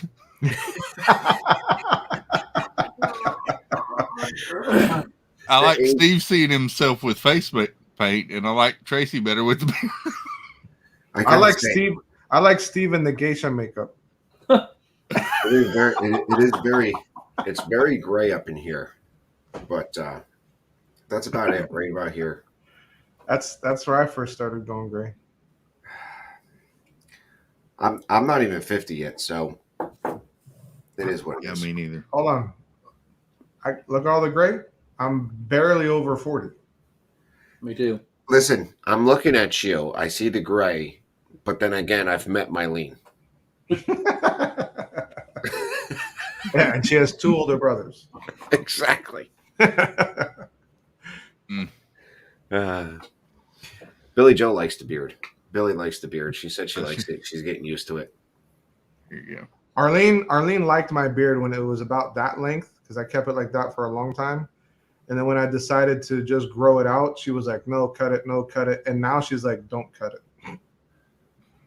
I've told her I'm gonna shave it off, show everybody what it looks like, and then I'm gonna do a vlog growing it back. And she's like, no. You should shave the sides and let it just grow in one big long thing so you can braid it. You want to see it? Hold on. She'll probably yell at me for showing this picture, but let me see if I can. I'm flying back on the 13th. There you go. Thanks, Andy. Well, I think we're gonna miss you. We're gonna miss you, Kate. Me and Kenzie, we're going down for a short period of time. We were hoping to catch Festival of the Arts, and we're missing it by a day. Oh, dang! I told you, man. It doesn't take much to extend it one day. Yeah, but the problem comes down to is that it's another night. It's another, and but you just take a day off the front end, move it to the back end, maybe two. The problem is the flights that we have booked. Oh, all right. The first time we booked it, we were supposed to fly home on what? On that's not too bad. Oh, no. You braided your beard. The side's got little. It looks like a bird's nest. You got two little ones on the side and one of the big one in the middle. You look like Thor getting ready to go fight Thanos. And yeah, that's it. That was the longest that my beard was prior to now. Like this, it's growing out a little bit more, but it was. You have a picture with no beard. Not recently. I can show you. Back to your 20s? No. Just my 30s. So we got an email from JetBlue saying that they rescheduled our flight from Wednesday to Thursday, and we were like, a whole day? And to come to find out, they stopped flying in and out of Albany, JetBlue to Orlando on Tuesdays and Thursdays. So, dang. Or no, Tuesdays and Wednesdays. So they moved it out all the way to Thursday. So it added a day to our trip. And it is what it is. I mean, luckily we can get another room that night. And yeah, we could probably extend another day, but Kenzie still, I mean, I think it's right before she goes back or she's coming back soon. She didn't want to come home and then go right back to college. Yeah.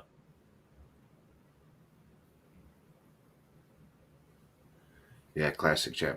See, and then our June trip, we were supposed to fly in and out of Hartford, and they were messing around with our time so much, we canceled them, and we're flying in and out of Albany again. I don't pet my face. I do. I pet my face, and I don't have. I mean, when it's I don't pet my face. I stroke my beard. Yes, I do that. Caress it with the backside of your hand. It feels better. For me, right now, I'm hitting it because it's itchy, and it's new. I never went through that phase. And I tug on it a lot. What, the itchy phase? Yeah. Well, someone asked me not that long ago, how do I deal with the itchy beard? And I was like, I usually use beard oil, but I think a lot of it is because it's within a month or two. It's new to me, and I haven't had it for a very long time, so I keep messing with it. Once I have it for a while, because I grew a beard for like 5 years back in the day, and once I had it, it stayed about this length. I never messed with it. Angela, I'm going to take that nice. JetBlue has moved your flight several times, and not that people have pet your beard several times. So there's VP with no beard. Yeah. Yeah, Mike. I assume that there are people that could probably take care of me, but and I still technically have a beard there, but that picture, Arlene got like seasick or whatever our last day on the cruise. so I went to the people and took pictures as if she was with me.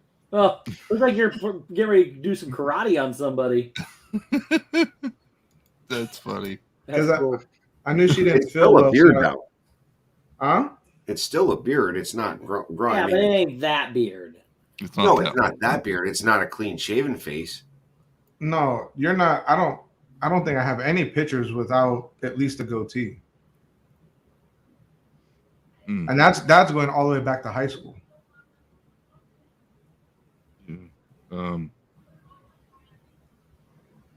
Yeah.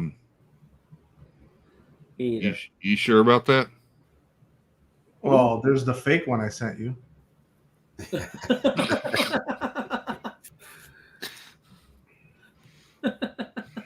Oh, here we go. I lied. Damn, I was super fat too. I would not even recognize you. Not at all. I didn't even think I had one. That didn't.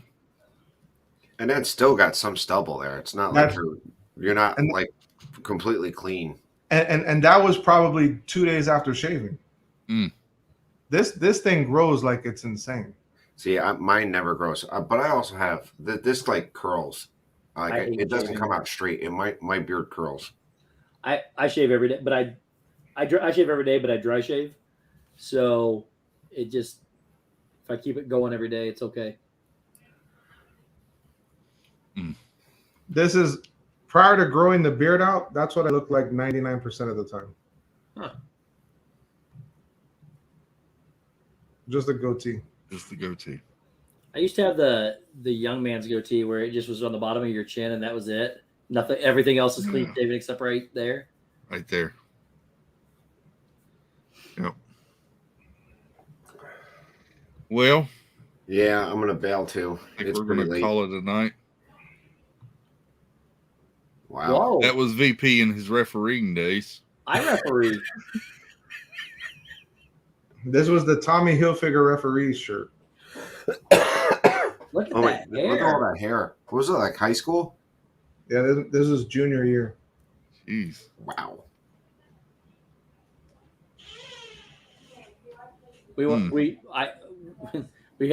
Our coaches always made us shave if we want to play sports. So. I don't know. Sports was always in my life. I always played soccer. Actually, the next picture was this one. Yeah, now that one I've seen. This one I was 15 in this picture. I was not a soccer player.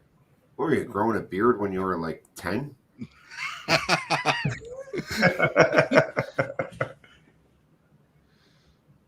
What time VP was the only kid in pre-K to have a full mustache.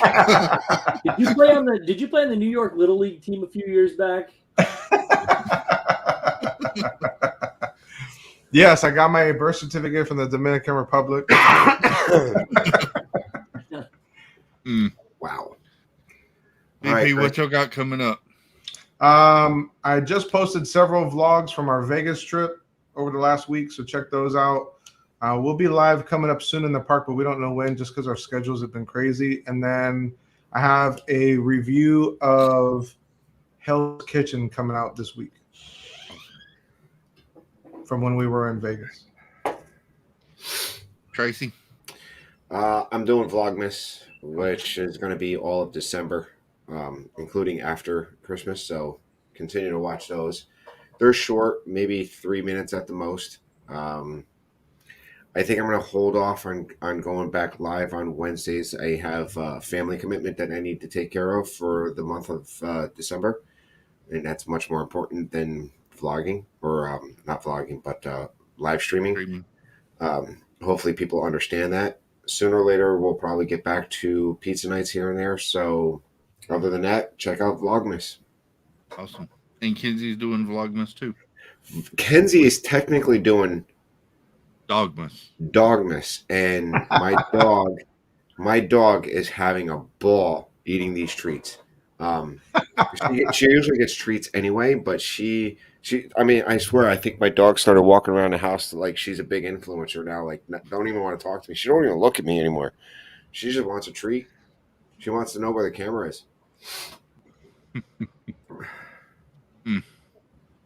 Steve? Bye. Steve will be have a stream tomorrow, Monday night. No. You said you had something. not a stream. You've got a video you're going to put up. Let's call it a vlog. But it's like I'm streaming. I filmed it like I'm streaming. Exactly. And then Tuesday, is it this Tuesday you're helping Corey? Yes. Corey's doing his concert for Give Kids the World. And that's why I'm missing the Monday as well, is because I'll be helping him set up everything. But it's going to be an incredible concert benefiting Give Kids the World. So really super excited for that. Please put a check lot out of hard that. work into it. Yeah, that's Cool. going to be amazing. That the talent that y'all have got something lined up for that. We haven't even told everybody that we've got what we've got. We just have named some of it. So it's amazing. So it's going to be interesting to see how you're going to fit that into 2-hour stream. It doesn't have a time cap. He thinks it's going to be over in 2 hours. I think it's going to be over in 3, which I'd be okay with. But you have no idea the amount of work that's gone into this. The production value of what we're doing is unlike anything that him or I have ever done. We spent a lot of hours and a lot of nights together working on this. And like the set, we've got a schedule. Like at this point in time, we should be here. At this point in time, we should be here. It's crazy how much work and effort's gone into this. And it's going to be well worth it. Cool. Probably not Ice Baby. I would sing Ice Ice Baby on Corey's stream. Maybe it's cold outside, but in the geisha makeup.